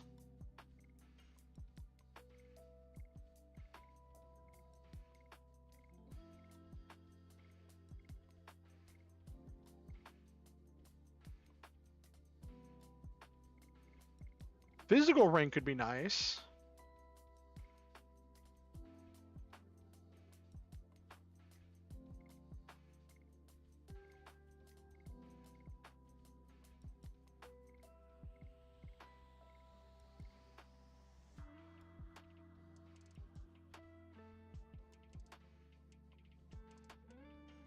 I might put on War God Calling before I go into... I only have one Healing Breeze left. I want to save that. Let's double back.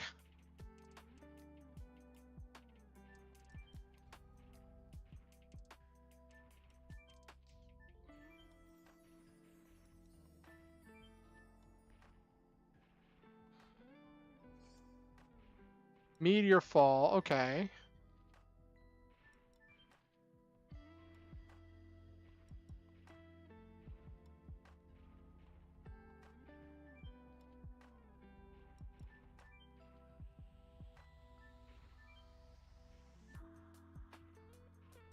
Let's go use the Fireflies to heal.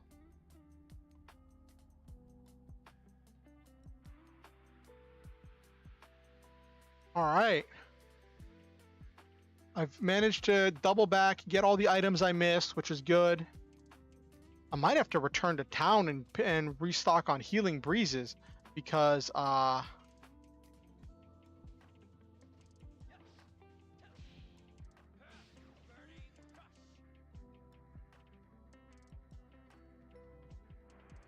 No, no, not the confusion.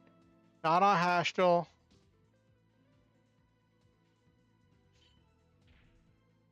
Oh no.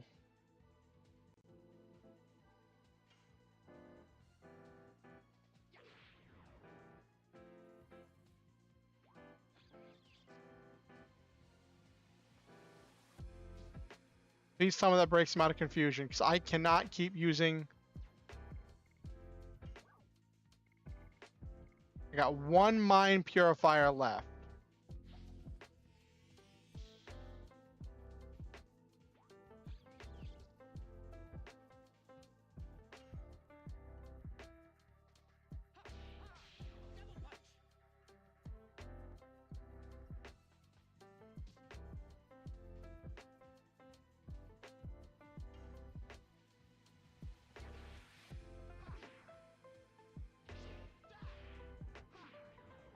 Ah, that was a lot of damage.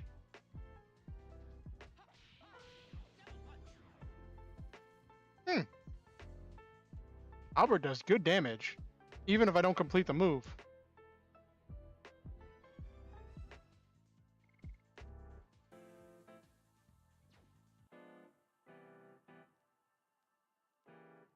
Okay, I've got about an hour. Let me get to the healing spot. Yep, a lot of damage. Flex tape can fix it.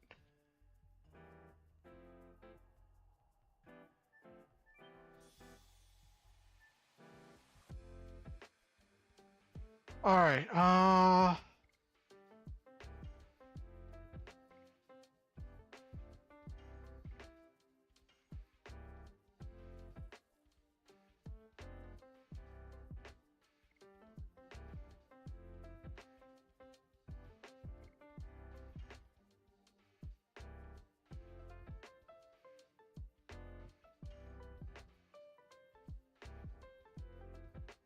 These guys have the most HP.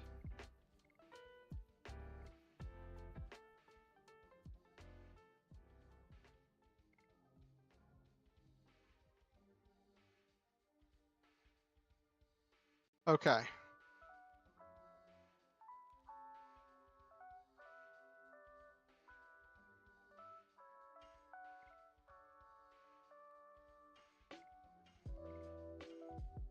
YOLO. Leveling up the girls. Shauna is...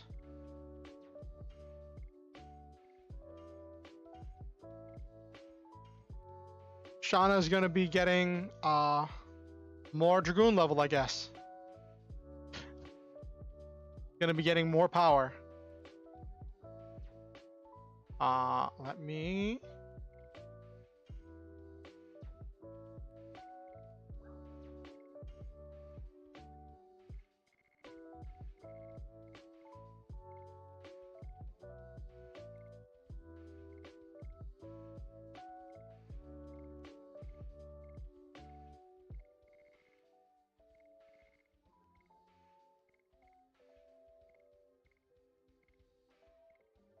Stun guard. Panic guard.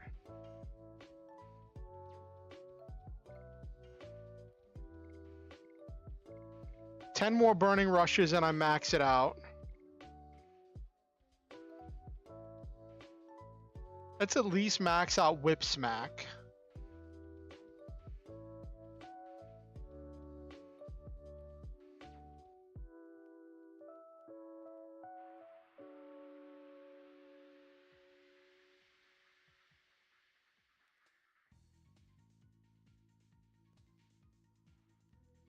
I need to redo. I might run back to town and redo all my items.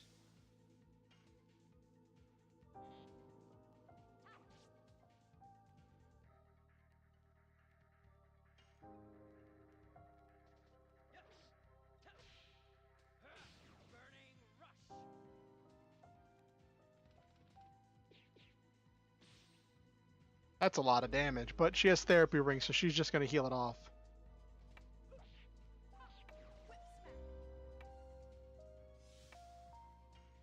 Yeah, 2 turns and she heals that back.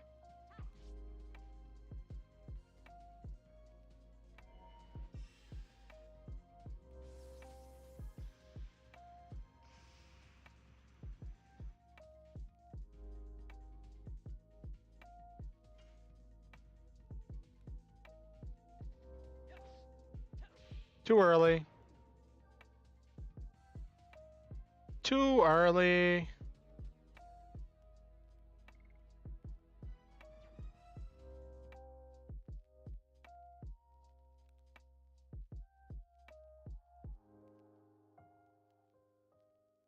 Did that go up from 21?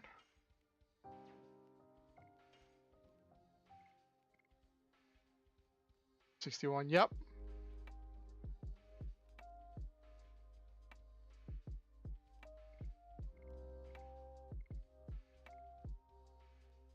I might put Hastral back on the team just so I could level him up because he does a bunch of single target damage.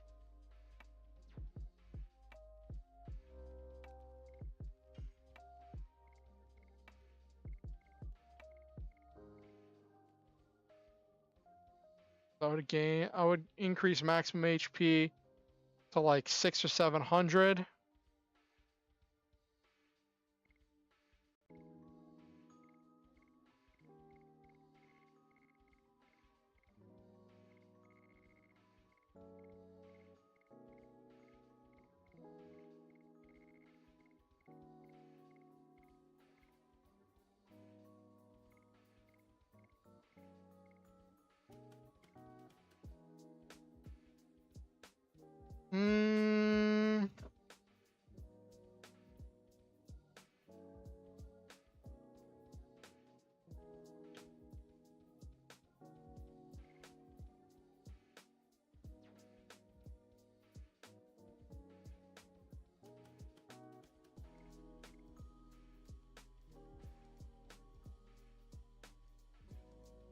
Okay, let me look something up real quick because this is going to bug me if I don't know.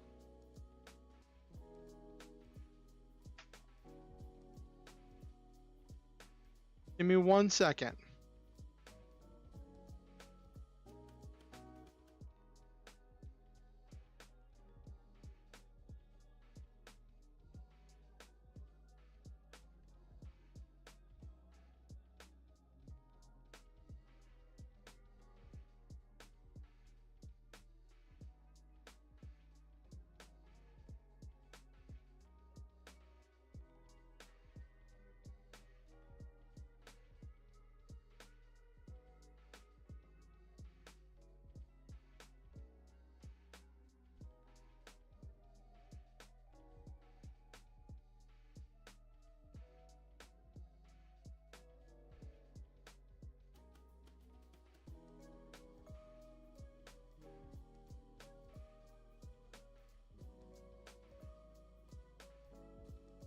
Doo-doo-doo.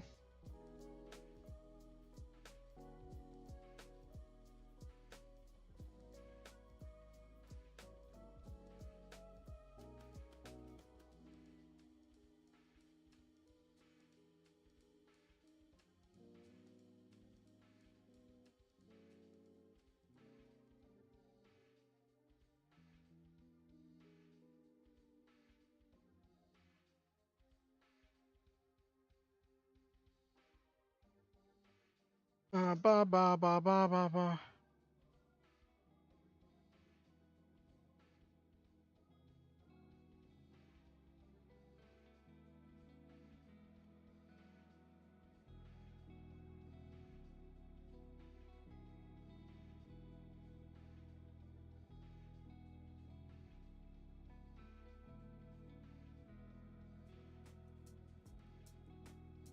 Doo-doo-doo-doo. Okay, so her level and experience are inherited from Shauna. Okay.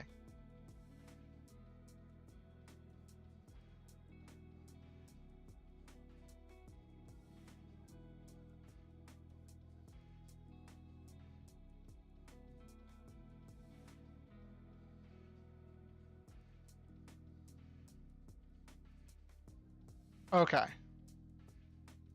All right. So there is a reason to level up Shauna.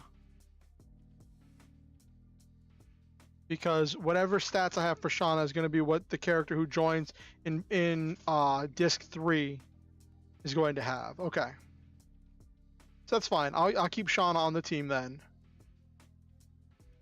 Rose is another thing altogether.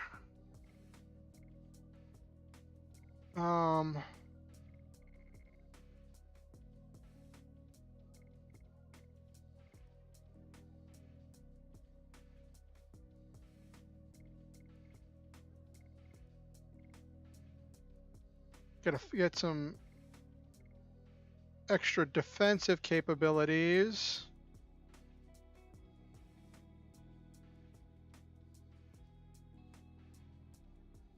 Yeah.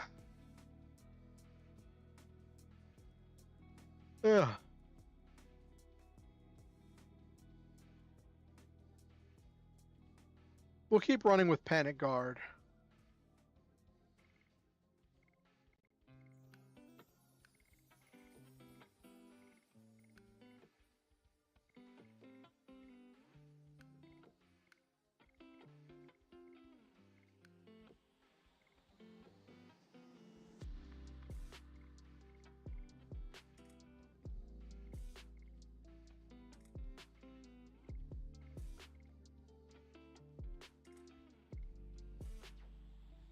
Okay, I was sorry, I was actually looking at the stats for a second.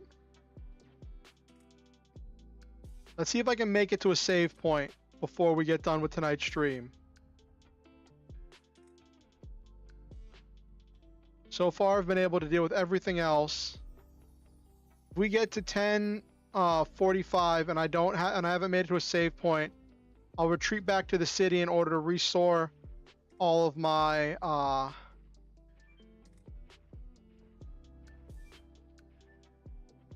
in order to refill all my items. I'll probably sell a bunch of these active items in order to make space for stuff. No, I didn't get turned into anything. How are you doing, Tibonius?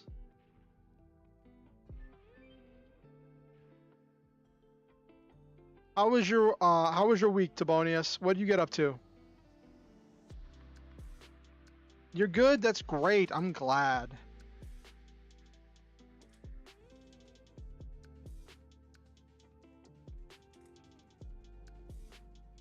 We're just having a quiet night, playing some games, doing some gaming. Oh, you're watching the Women's World Cup. That's soccer, right?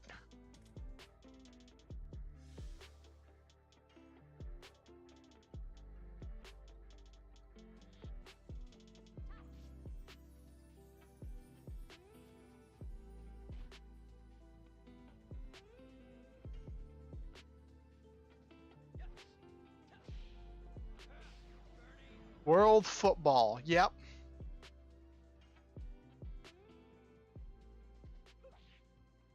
East. Okay, that's fine.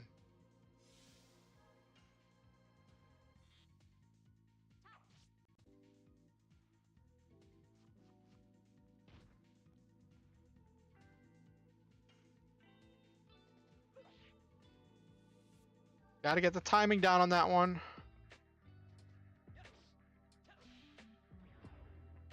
Missed on that one too. Goodness, that top-down angle was really frustrating. The random angles is cool. Got a mind purifier. Yes, I needed that. All that fight was worth it if I got the mind purifier.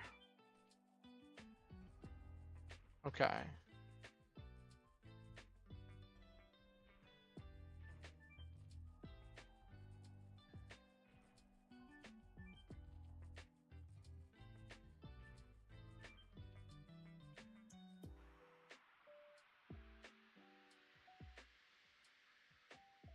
World football. Who's winning? Who's playing right now, Tibonius?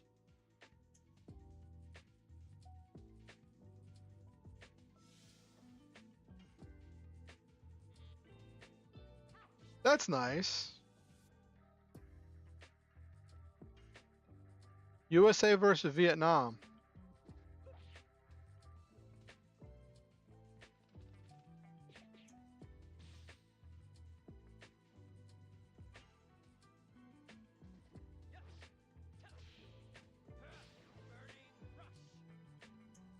(2-0) USA right now in the second half. Okay.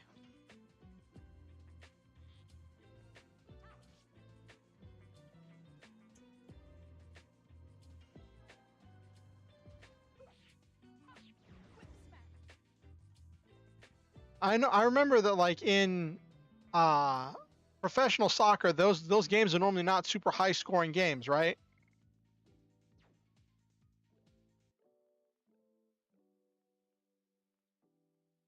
think I've got all the items.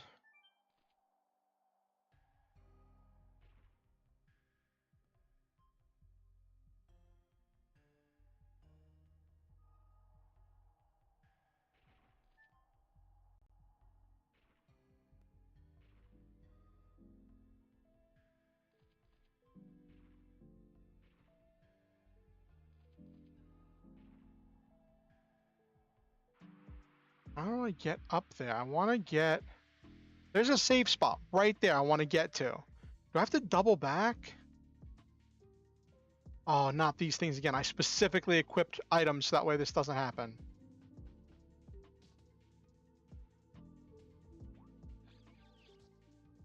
There's a little more separation in women's football than in men, so the top 10 to 15 in the world are capable of scoring 5 or more. Okay.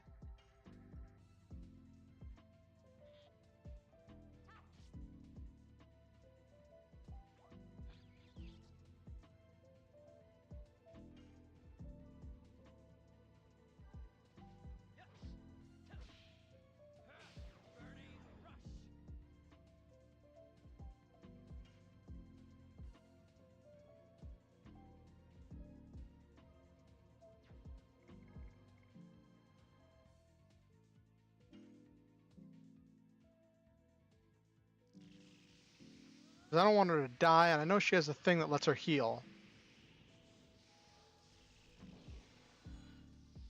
You remember this game? It's a good game. I'm bound and determined to finish it. I've been playing this for most of my streaming career.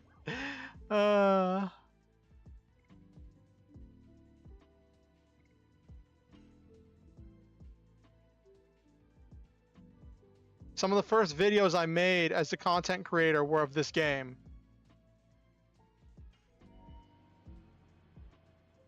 Yeah, it is. I'm on disc 2.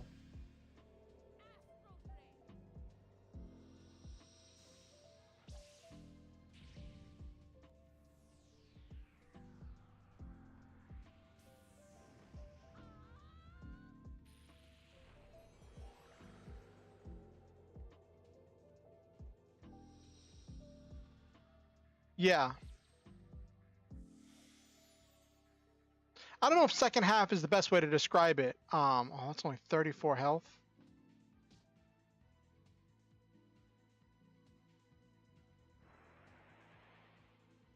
No, not him.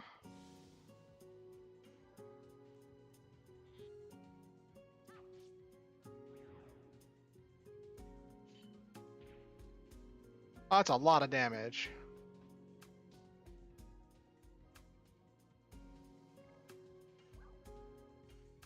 Do another astral drain, see if she can pick up some more health.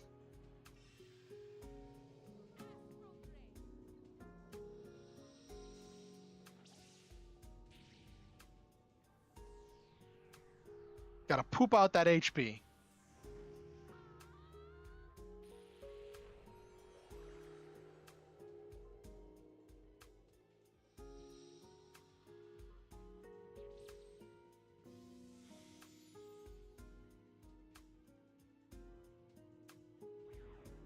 That was much better. I was much better on the healing.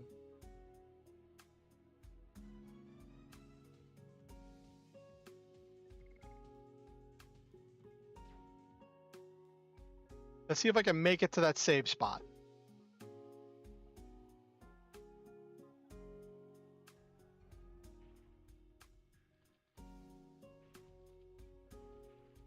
That's not the button I want.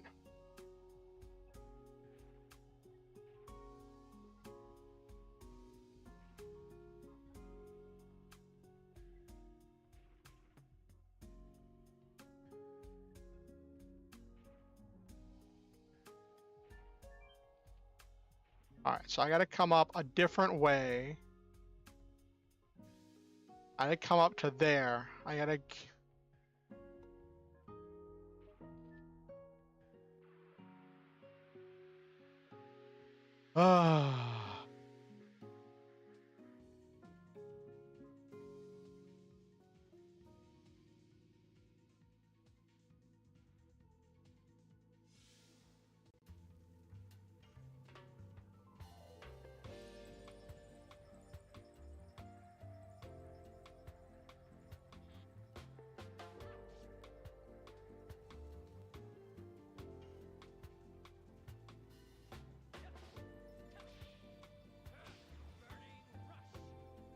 Okay.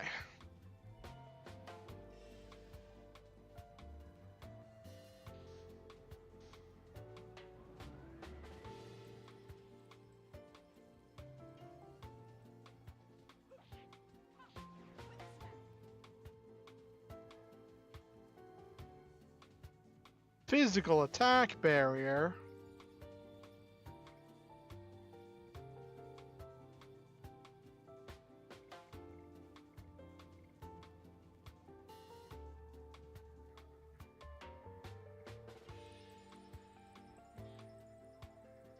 It's gonna build SP, work towards leveling up the Dragoon Spirit. Ah, missed. Didn't get anything for that one. There we go. Got some more XP.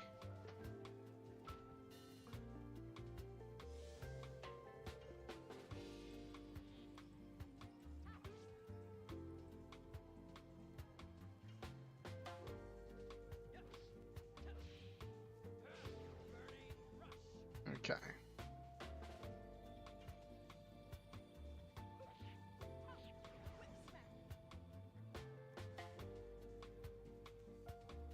All right, so I have to go up the other side.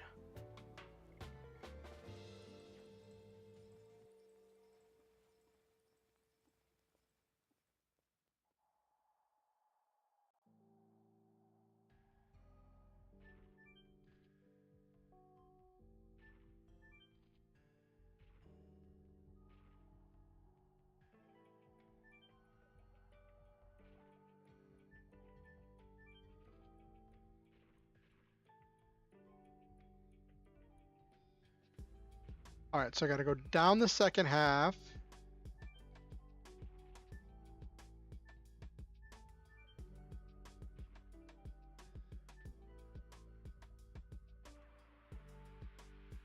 I think that one over there should do the trick.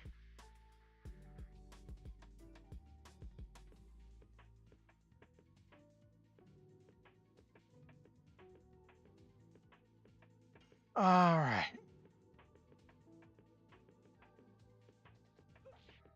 Ah, too slow.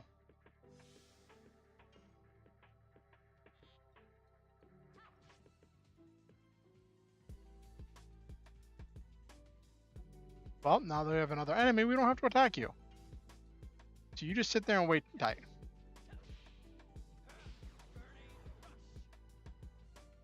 Okay. Build the SP.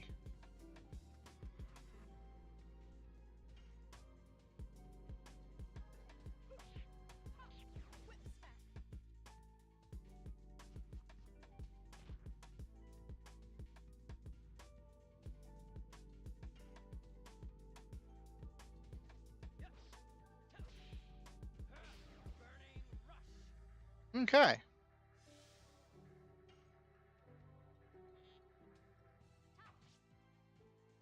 Only 23 damage. Still processing that 23, and Rose just ran up so fast.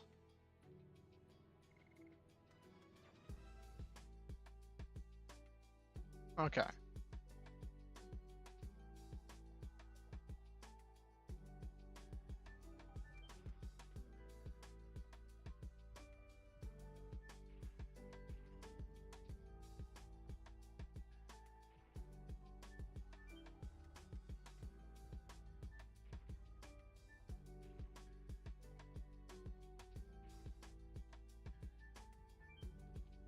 Where does this one go?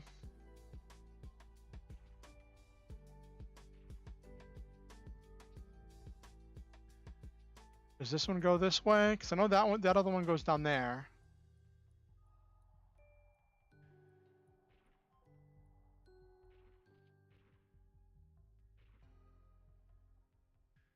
Oh, whoops.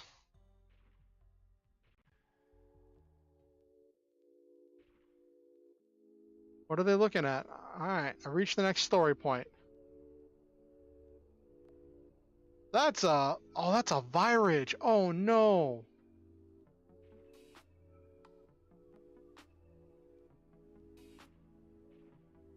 Yeah, it's a save point. I think I'm about to have a boss fight.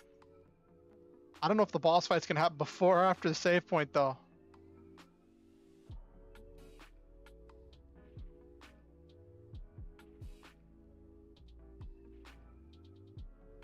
Wow, that's scary.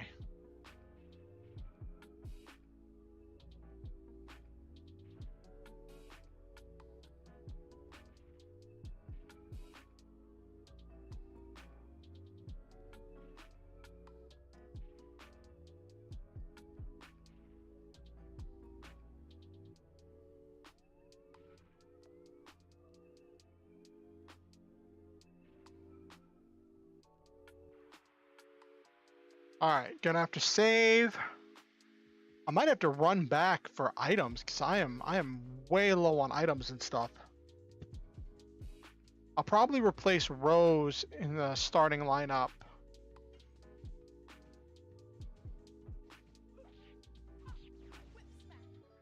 For Hashtel.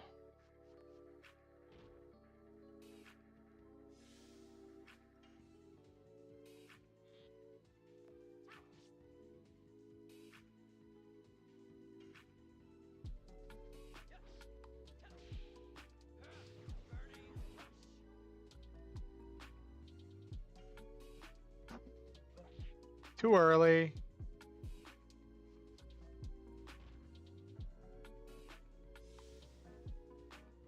Okay. I'm probably, if I can get to that save point without triggering the boss fight, I'm going to do that, and then we're probably going to end for tonight there before we get to the boss fight, because I don't want to get into the boss fight unprepared. And I'll probably do the boss fight now. Ooh, Downburst. Got a new item. Cool. Got a wind attack.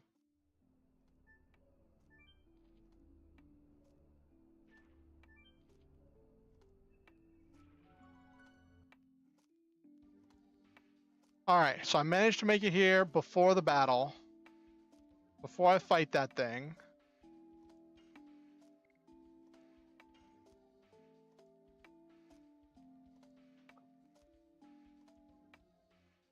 Alright.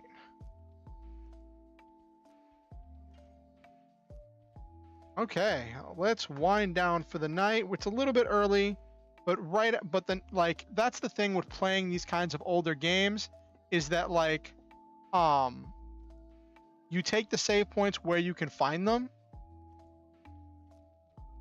And that's a very key part of the game is taking the save points where you find them. So let's switch over to just chatting. We'll chill and chat for another hour.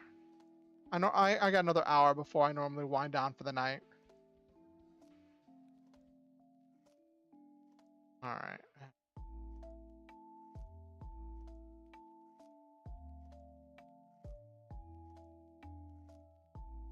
Let me make sure I save. I know I just saved on stream. There's a recording of me saving. But like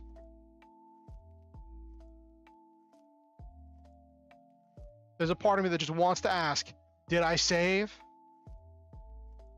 Okay. There. I saved the second time. Okay.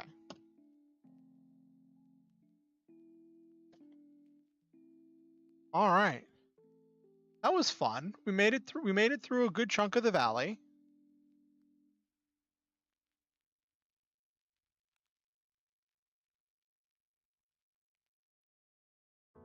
Yeah, they did have specific save points. Exactly. It made for interesting game mechanics. Like, and that's one of the things that like were part of a lot of classic games were the random battles, the save points at specific spots, and a lot of those classic game mechanics that added a lot of difficulty and challenge to the game.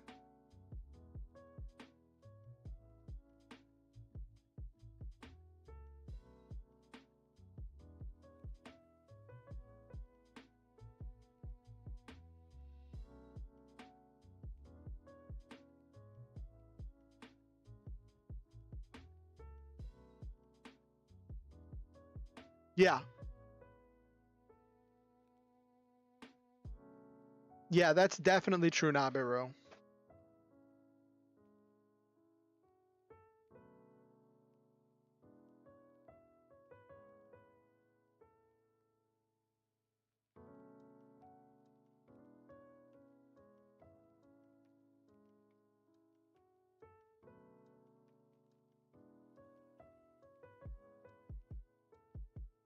I was curious if people made mods for the game, and apparently people did.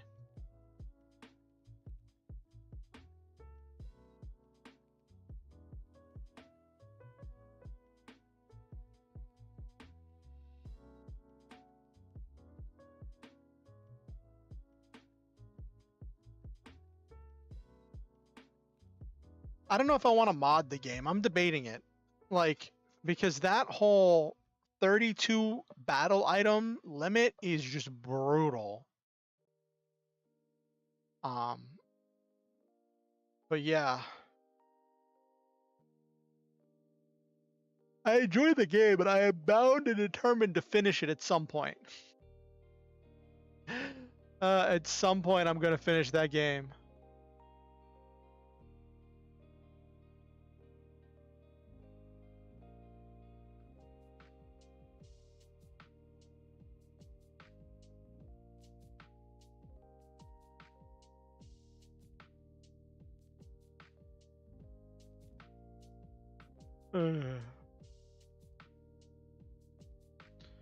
So Nabiru, how was your week? What did you get up to? I don't think you told me anything about your week yet.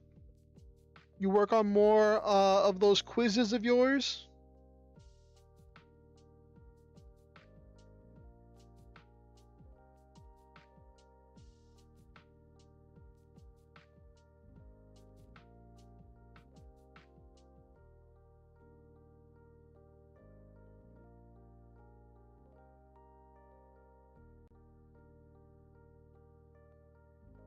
I was asking Nabiru. Mostly read manga, dealt with real life stuff. Ain't that the stuff, Nabiru? Ain't that the stuff? I was reading some games this week. And I watched that movie you suggested to me, Tibonius, the Golem. That one was actually the 1920 sequel prequel of the original Golem, but the original 1915 Golem movie we only have like 4-minute clips of because of like being lost to time. But we have the full like there exists the full movie for the 1920 Golem movie, and like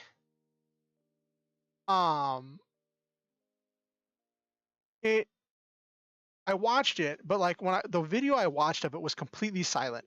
So I watched an hour and 40-minute movie in complete silence, right? And I was like, it started out really slow, but I enjoyed it.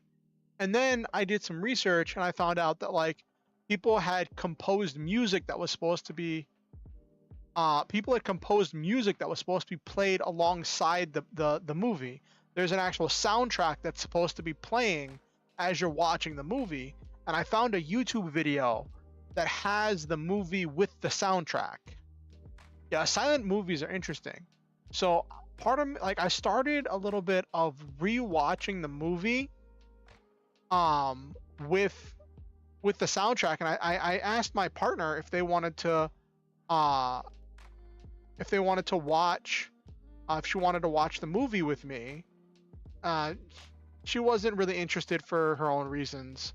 And I was like, okay, well, I guess I got to do it myself. And I started doing it. And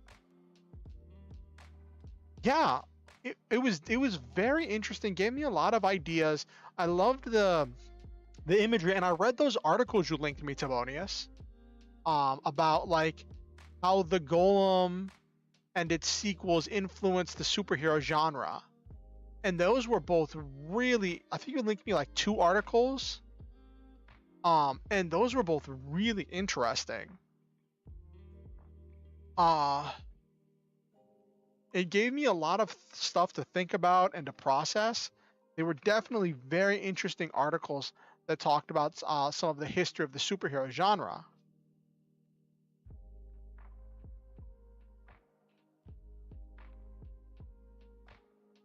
Yeah, I'd say the makeup definitely made for a very unique look. I think the headpiece, the big like clay hair headpiece, really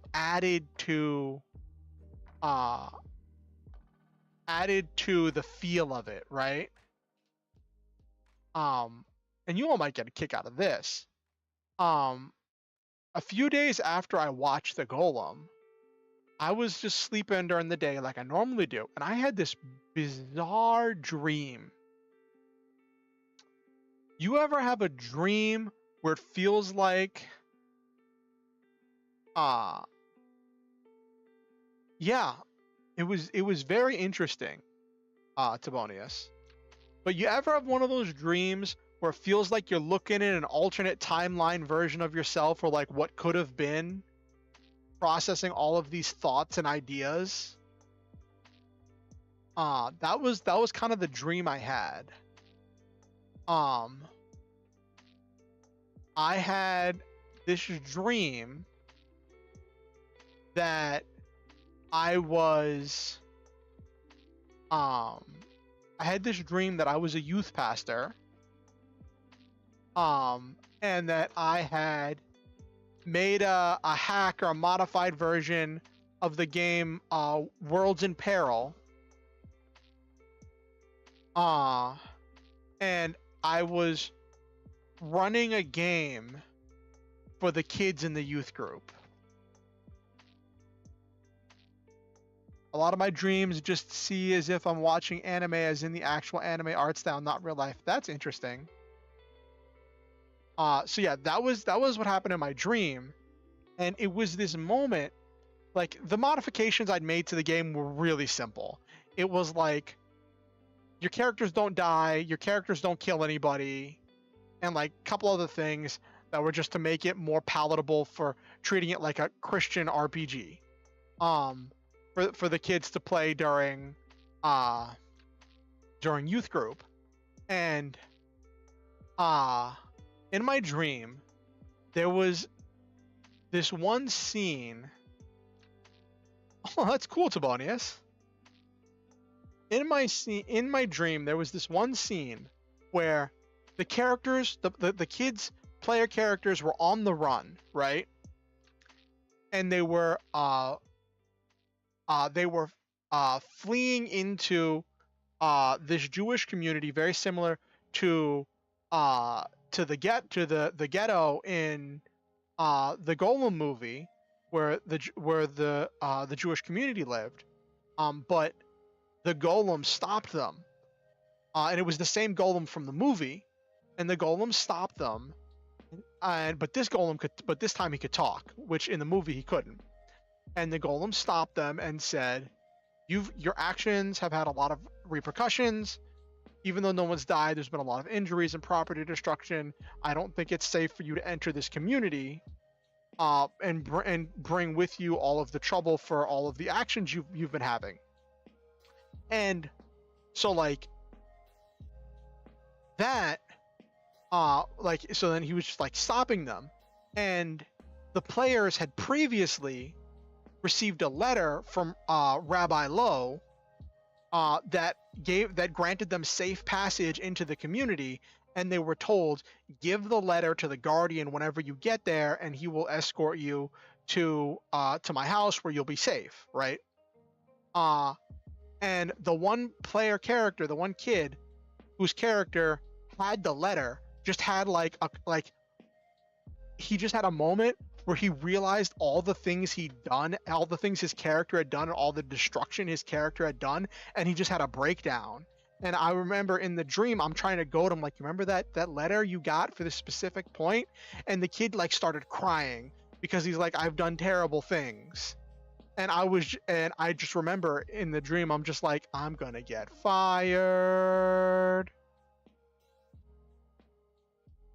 I'm gonna get fired because I just made this kid sad about a game of pretend.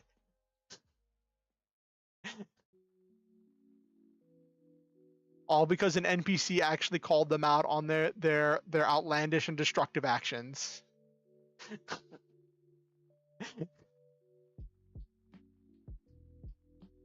It was it was it was just a really interesting dream.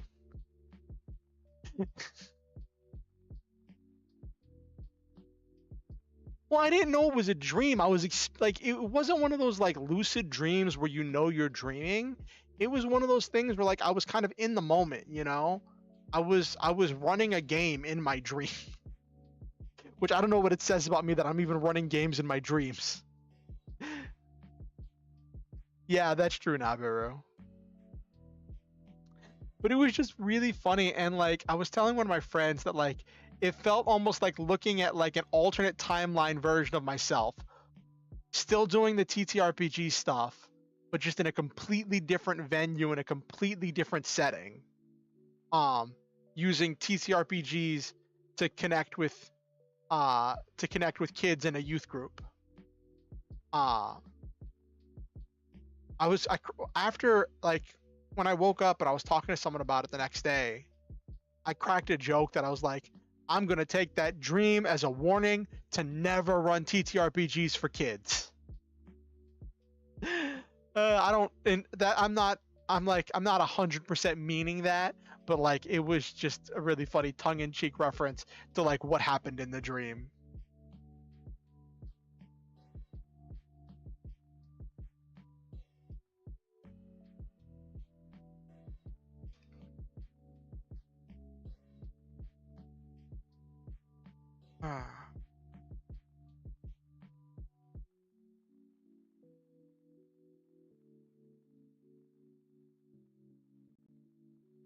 So I just looked it up, and it turns out there are some people that have modded the Legend of Dragoon.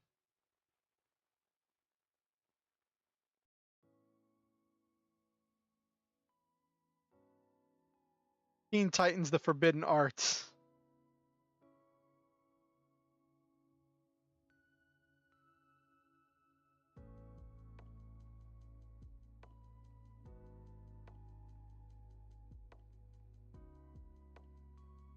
That would be an interesting story, Tibonius.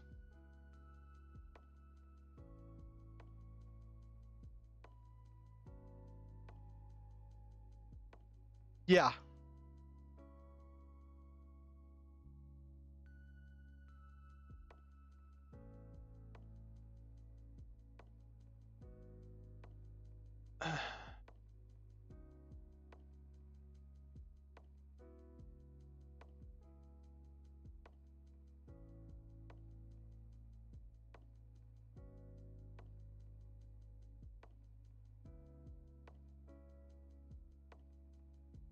Oh, you were just going off my dream? Yeah, that would be very interesting. A suspicious cemetery groundskeeper.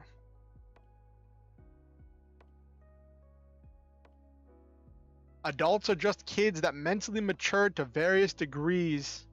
Yeah, something like that. There's always that joke that like, what was it? Uh, Men get older but they don't grow up.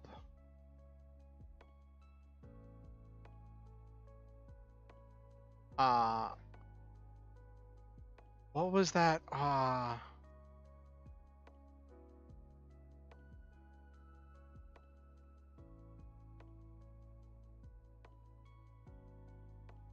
remember I saw.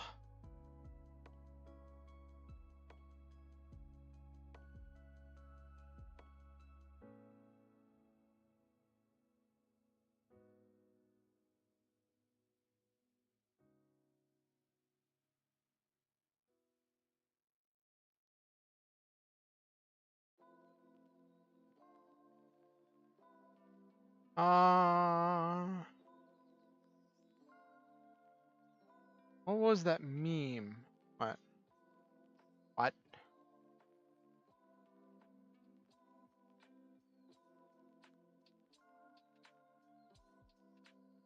Kids become adults when they have something they want that require them to grow up, but does not mean they will stay that way. That's a very interesting way to put it, Nabiru.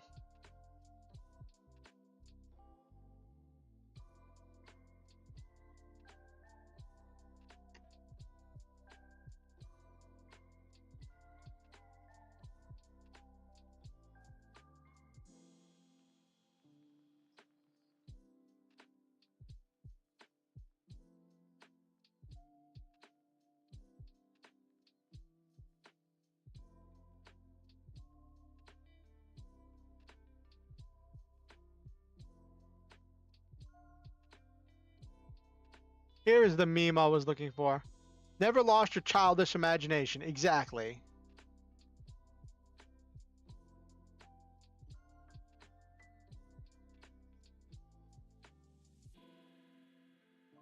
So I saw a meme. Why is it a WebP file? Why is it a WebP file? I don't even see. It's funny. I have on my hotbar on my computer a JFIF to PNG converter, but it can also be used for WebP. I have to change the setting, but I don't even see JFIFs anymore. After all, a lot of the best games, shows, and such are made basically kids and grown bodies because it requires that childish side. Yeah, definitely. Okay.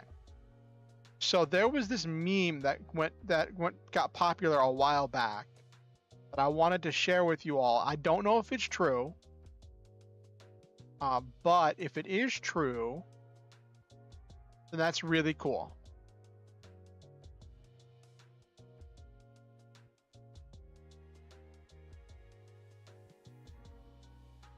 There's a group of grown men in the neighborhood who ride around at night together on big wheels.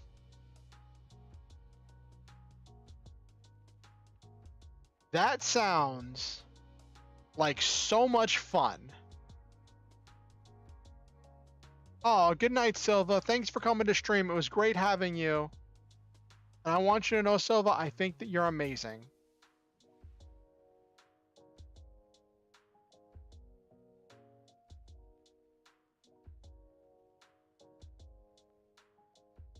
But yeah, I saw this. I don't know if it's true, but if like that just sounds so wholesome and silly.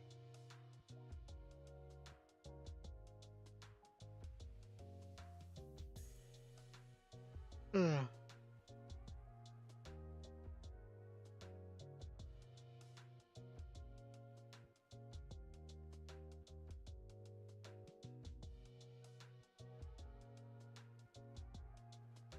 No law saying they can't, exactly.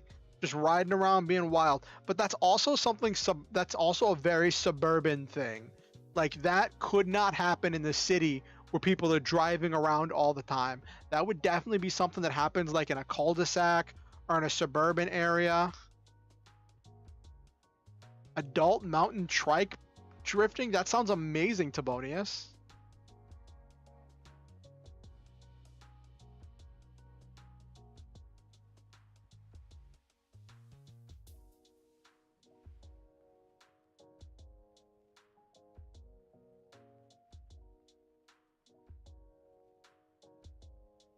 It's basically a big wheel down a mountain course.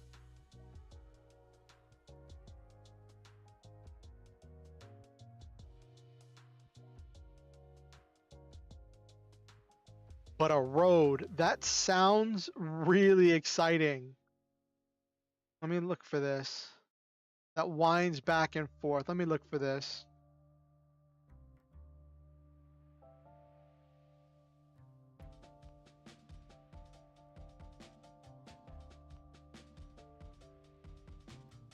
Adult mountain trike drifting.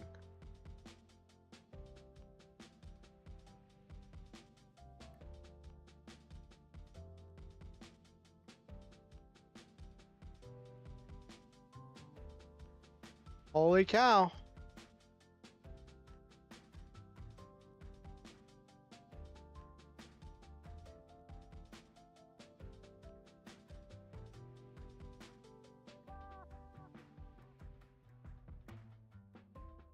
This looks amazing.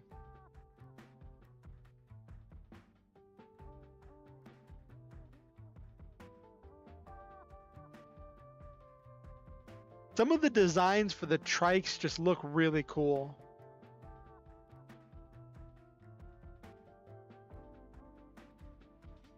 That's cool.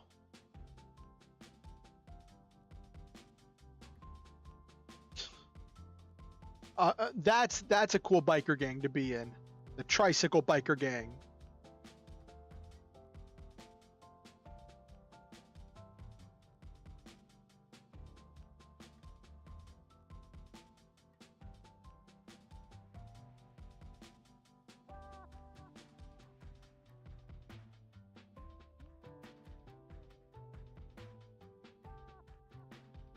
Wow.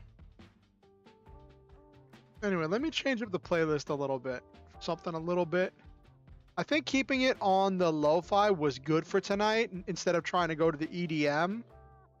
But let me change up to the holiday. I do like the holiday playlist.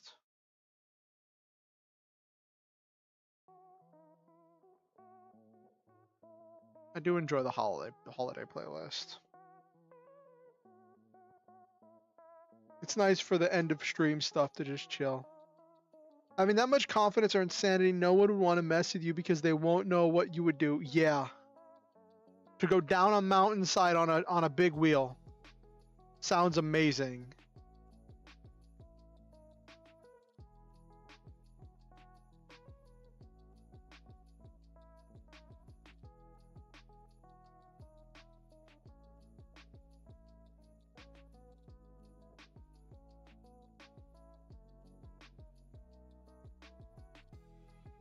I don't know what I would even do with a tricycle like that.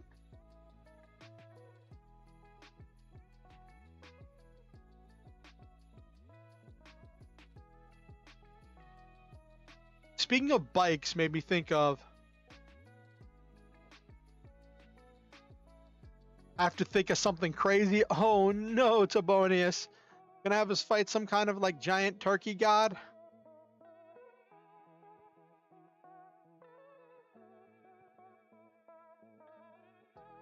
Gonna have us do something wild and crazy, Tibonius?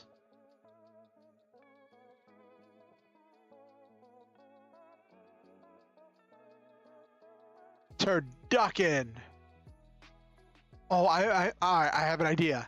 It's like a multi-stage boss fight. Every time we kill, so we kill the turkey, the giant turkey. Then after we kill the giant turkey, its body falls apart, and then there's a giant chicken that we gotta fight. Then after we fight the giant chicken, there's a giant duck. No, it's turkey, duck, chicken. So it'd be turkey, then a duck, then a chicken. As we carve through its outer layers. And we have to pace ourselves.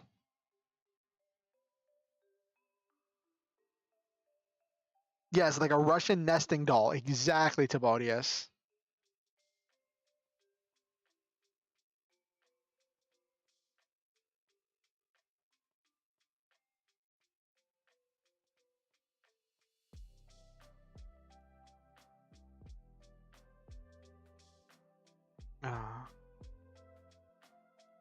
The tires they have for some of these drifting trikes are interesting. They're like super smooth and stuff. Very interesting.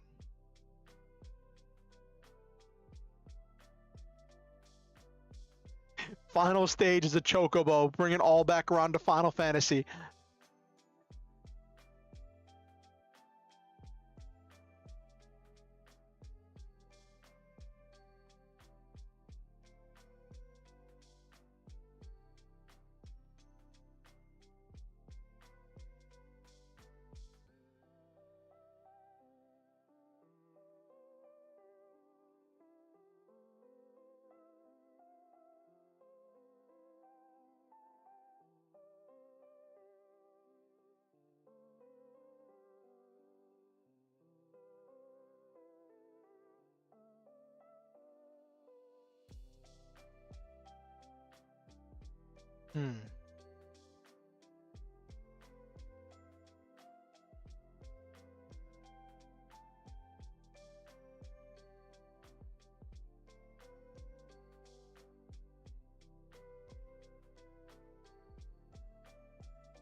Ah.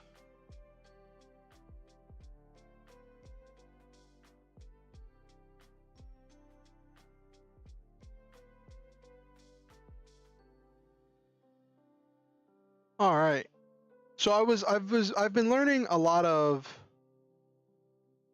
I've been learning a lot of new game systems recently. And it's been an interesting adventure. I've been like delving into Powered by the Apocalypse games because I really like the mechanics. powered by the Apocalypse games.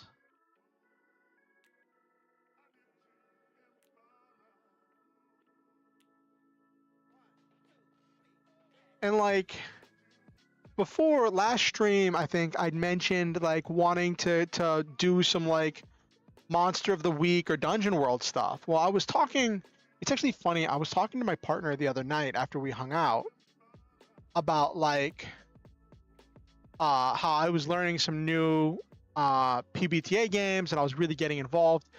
I was really like delving into it and liking the mechanics and stuff. And my partner just offhandedly says, steer clear of Dungeon World. The creator is a POS. Well, she didn't say POS, but I'm not going to say that on stream. And I was like, oh, okay. So then, like, I researched it because I was curious, right? And like, yeah, the creator of Dungeon World did something really terrible. I'm not going to go into all the details because that's not the point of this stream. And then like never really gave a good apology for it. And I'm like, well, that kind of dampens my want to learn Dungeon World.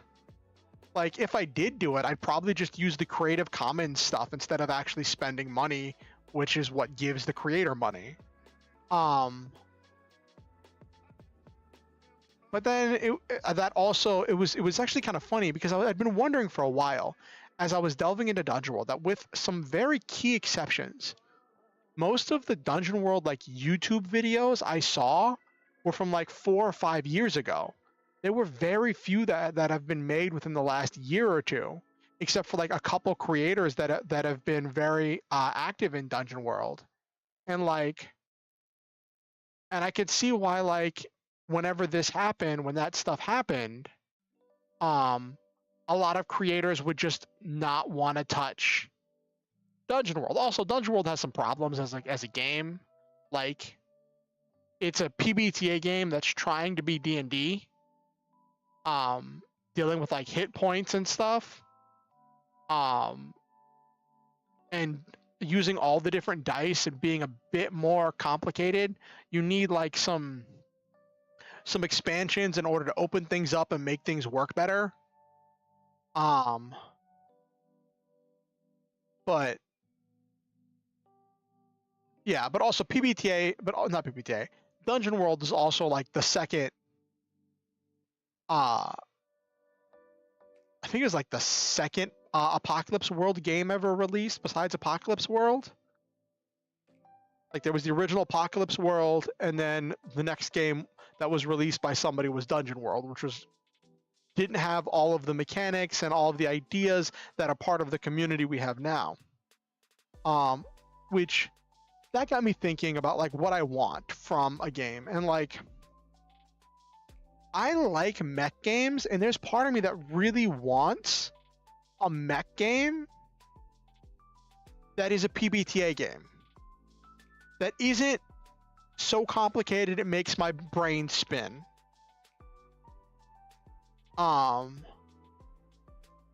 Like there's this one that's I guess kind of popular. There's some people have made add-ons to it. Armor Astir, which is this PBTA fantasy mech game, right? But like a lot of the main focus from what I've seen is on what your pilot does. Like that's what the playbooks are. And then the mechs are kind of like add-ons that like interact with that stuff that you can already do. And I'm like, I guess that's a thing, but it just felt so complicated and complex that just I couldn't even wrap my head around it. And so in order to get a break from all of that, like one of my friends was showing me City of Mist. And as I was reading that stuff, I was like, this stuff seems really cool. But it was just so complex. But it was representing these big and interesting ideas. The thing is, City of Mist is also just like a detective game. Which then got me thinking about, Monster of the Week, which I was reading my Monster of the Week because that's the only PBTA game I've actually played, and I think I had some differing expectations from what my game master wanted to do. In when I played Monster of the Week, I was expecting a bunch of interconnected small mysteries where we found a monster every week or every 2 weeks, right? And there would be some overarching big bad that we would deal with over time that was somehow connected to all these other monster attacks, right? That we were resolving. That's what I was expecting going into Monster of the Week. The Game Master was intending to have one monster that we hunted over the course of a long campaign and then finally caught at like the end of like the arc. And it's one of the things where like having now, I'm not saying one is better than the other. At the time, I thought, well, that's not how Monster of the Week is supposed to say. It's in the name. But like as I've grown up and grown older and gotten more experience, I realized it's a game. You can run it however you want. 10 by 10 foot deep pit trap full of mashed potatoes that behaves like quicksand. The PCs can drown, smother in it unless they can eat a lot really fast. Don't.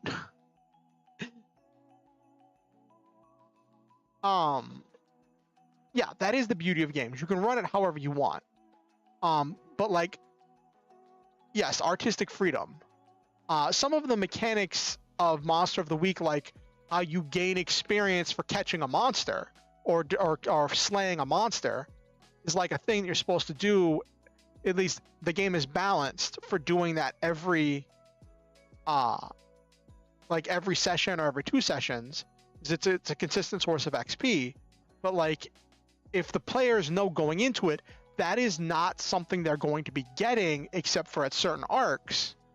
Like, yeah, you have the artistic freedom. I just wasn't expecting it. And I also had this problem when I was playing that, like, I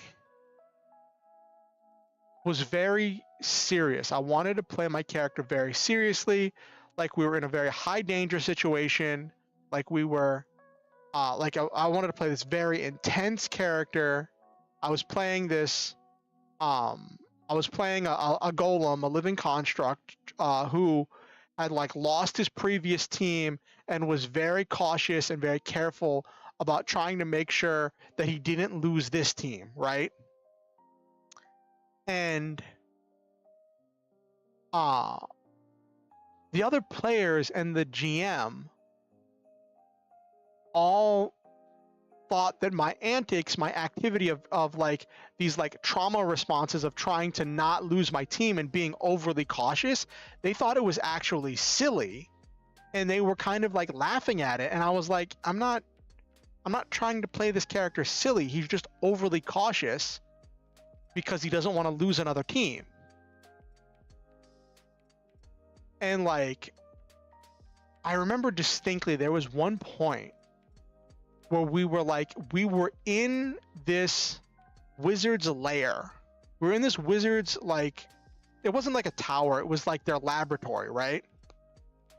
And like, my character was super cautious because this wizard was like, I think it was something like the wizard was super paranoid, so we were expecting some kind of traps, and we hadn't run into any yet. And then one of the players went to open a cabinet, and it triggered a trap. But instead of waiting to see like what happened or what have you, I was like, hey, my character's been watching everything.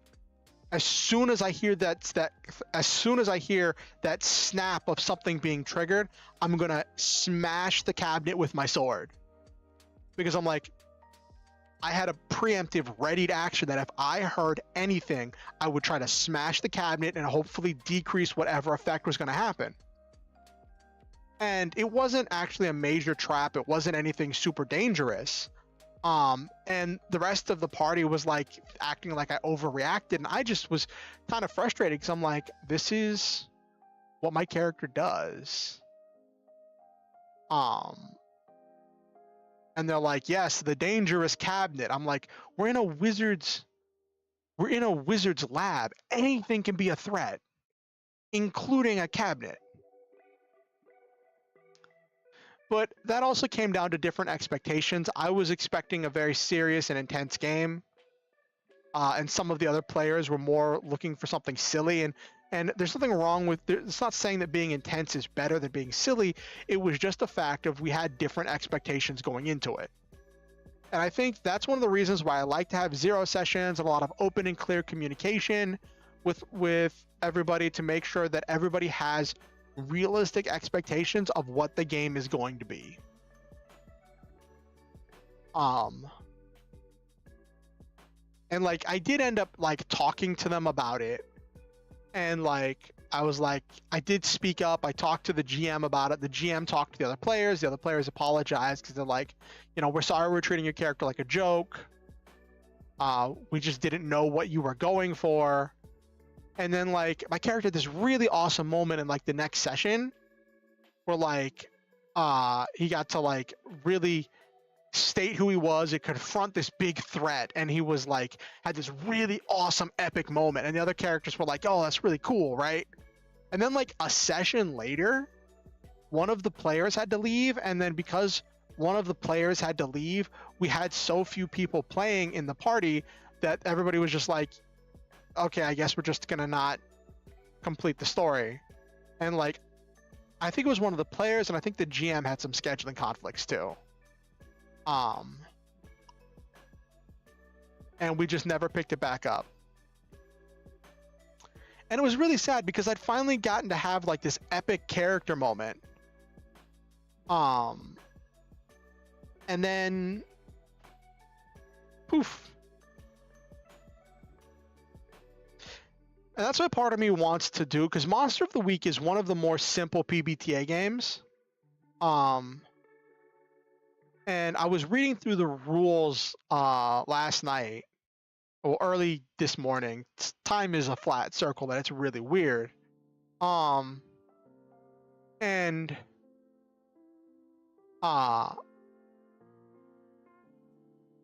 when I like was reading the rules and about it, I was like, part of me wants to play again, but part of me also wouldn't mind running it just to experience it, you know?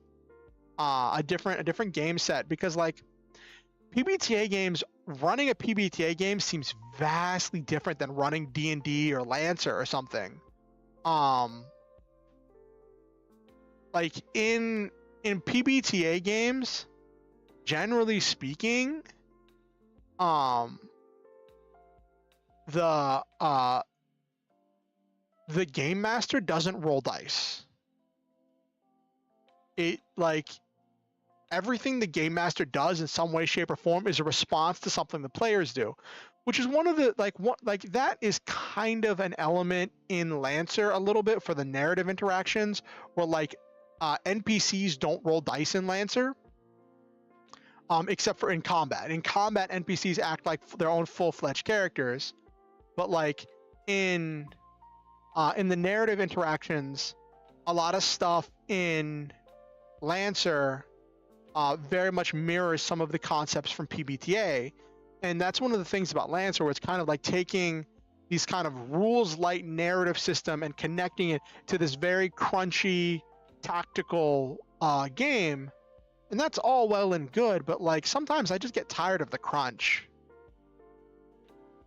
Like, I'm not saying that crunchy games are bad or somehow less. It's just sometimes I just wanna chill. And like, so I was talking to my friend about it this morning, about like what I would do and all these ideas, and I'm like, the thing is, I could probably design a basic, simple game from like the player side, but then actually designing what the GM has to do and running the game, and codifying that down, I don't even know what I would do. Like, I had some ideas. I was reading some stuff and some concepts about like how I would design a mech game, or maybe I'd even use Caltrip Core, which that's also a fun one.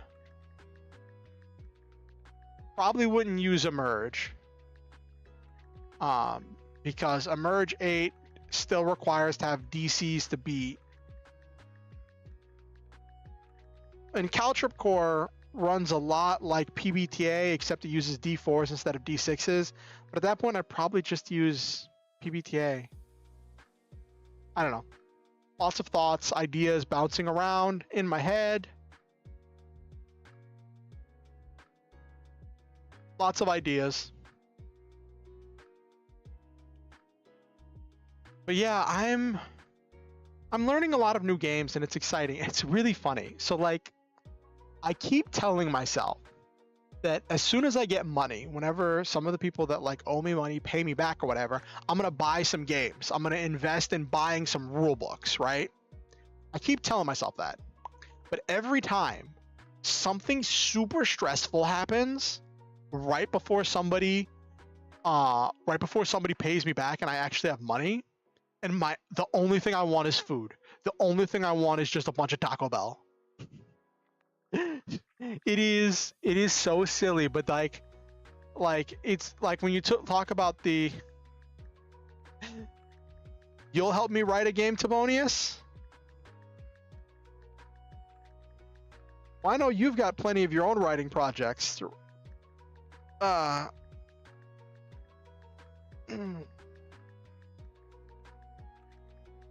We can talk more about it. It definitely could be a thing.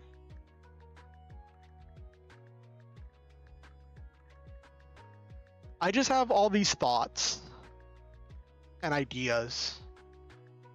And like, I know that like realistically, if I want to complete things, I should knuckle down and focus on a small group of things that I need to be working on, right?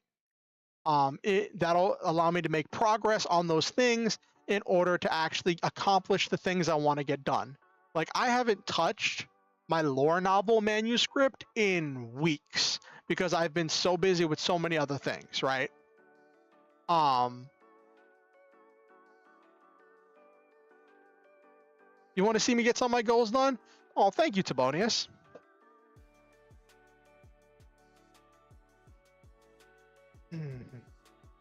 Okay, we'll talk about it, about ideas and stuff. I want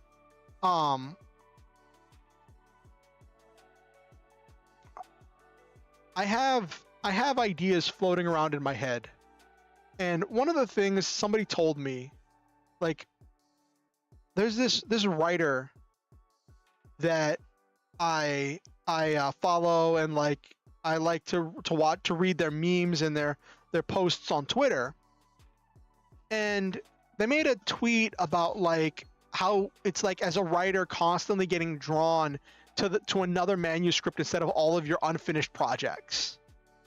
And I replied to the tweet, and I was saying something like, I feel super called out by this. I have this project. Okay, Tibonius, we can work on some stuff. And I told this person, I was like, I feel super called out by this meme that you posted about getting drawn into other projects. I have this other project that I should be working on, but I'm about to start a completely new project, and I have a third one that I've put on the shelf. And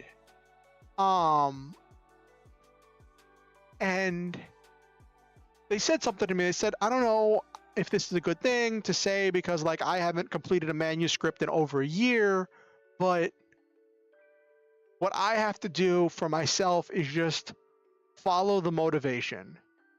Go where there's energy, go where there's creative energy, go where there's focus. And go like do the things that you want to do, because that's gonna be how, like, trying to fight and struggle against that is how you get burnt out. Well, they didn't say it, but like that's how I interpreted it, and that's how I looked at it for myself. Was like they were right that like you kind of have to go, especially when you have ADHD. A lot of times you have to just go where the hyperfixation leads you. And I found that whenever I tried to push myself and fight against that hyperfixation, whenever I tried to even make myself be hyperfixated on something else, or make myself do things that I wasn't motivated, it didn't go super well. Like, and this came to a head with like some really key stuff about myself. I suffer from intrusive sleep, which generally means my brain will sometimes randomly decide it doesn't want to do things so hard I pass out.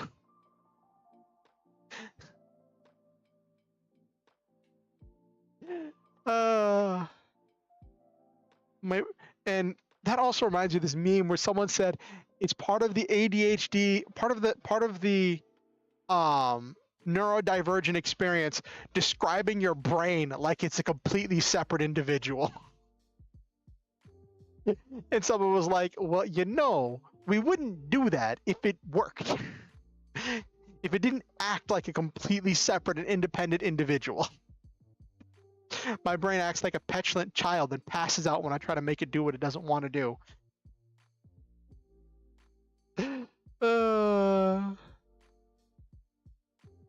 That is part of the experience, is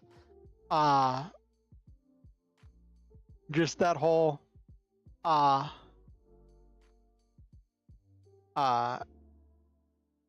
like, yeah, that whole thing of you do what you can with what you got.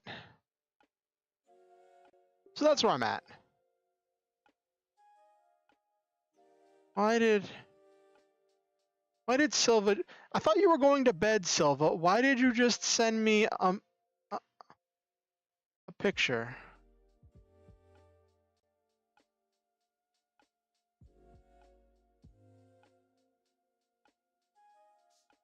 Yeah, kind of like that, Tibonius.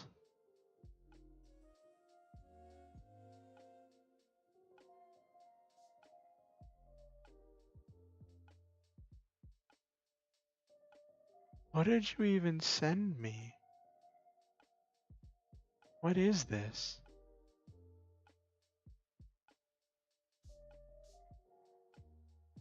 Silva just sent me a picture with all these different super robots on it, with like, some of them have the right names labeling them and some of them have the wrong names. And I'm like, is this just somebody's like parent trying to name off the super robos their kids watch?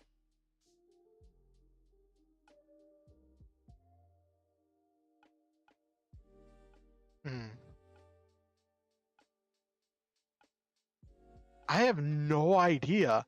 Silva just randomly sent it to me and I was like, whoa.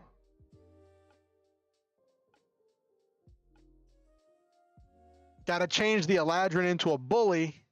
Ribbit, ribbit, ribbit, ribbit. Yeah, let's wind down for the night.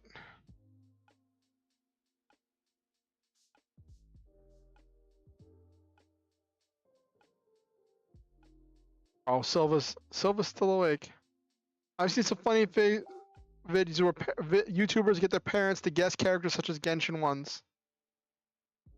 Oh, a Dookie post. Okay.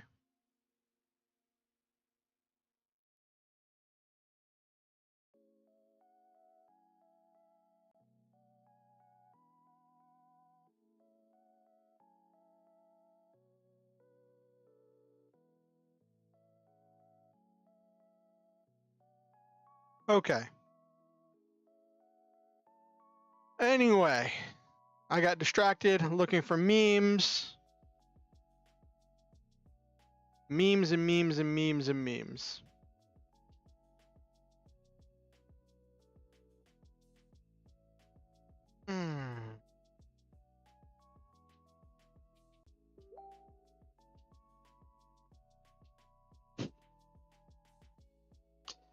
Oh, okay.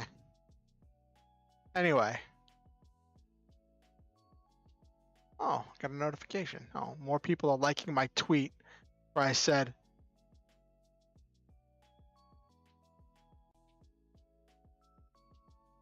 that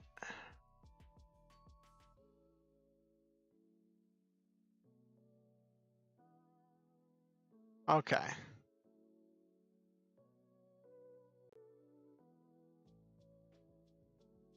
All right, so let's close up shop for the night. I'm probably gonna make something to eat and get working on whatever I'm gonna do after stream. Maybe I'll go to bed early. I was tired today. Maybe I'll go to bed early and wake up and actually do stuff tomorrow during the day. Wouldn't that be a revolutionary concept?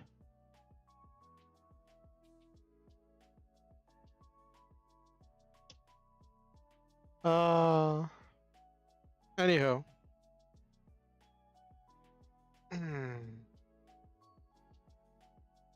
A powerful being is approaching the city. It causes death and destruction. There's an artifact that permanently killed this being.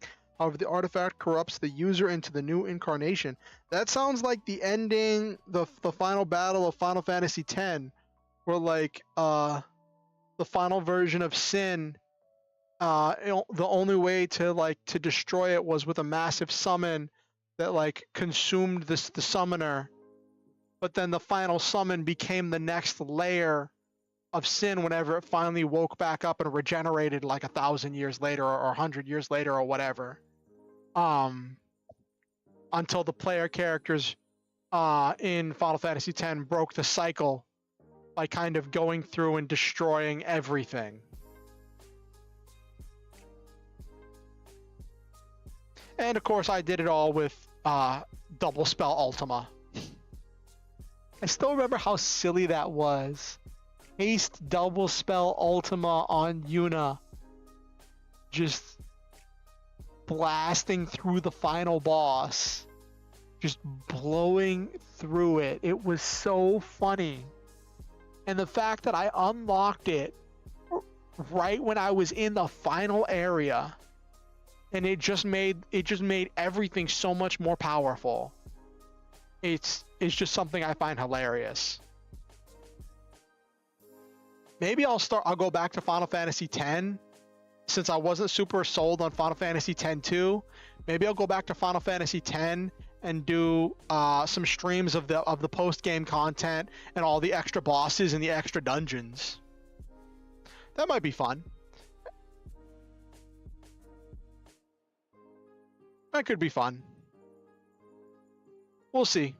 We'll see what happens whenever I move over to the new computer, whenever my new computer finally arrives.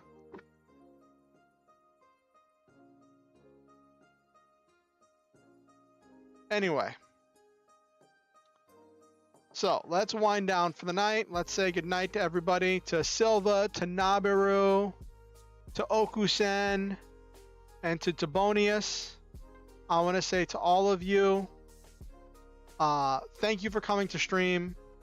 I want to say that I love all of you and I believe in each and every one of you.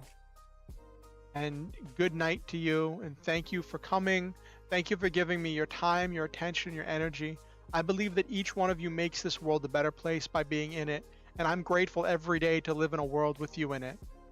Thank you for being wonderful members of this community that help make it better just by your presence. Always remember the Star Hunter motto: to shoot for the stars, have wonderful adventures, live your dreams, and always stop to enjoy the memes. I do ask that you like the stream. It helps the algorithm with pushing it out to other people. If you have any friends, family, nemesis, enemies, coworkers, anyone that you think might enjoy my content, feel free to invite them to the next stream or show them any of my content. Next stream is going to be Monday, 8:30 p.m. EST. Don't quite know what we're going to do yet. We'll see when we get there.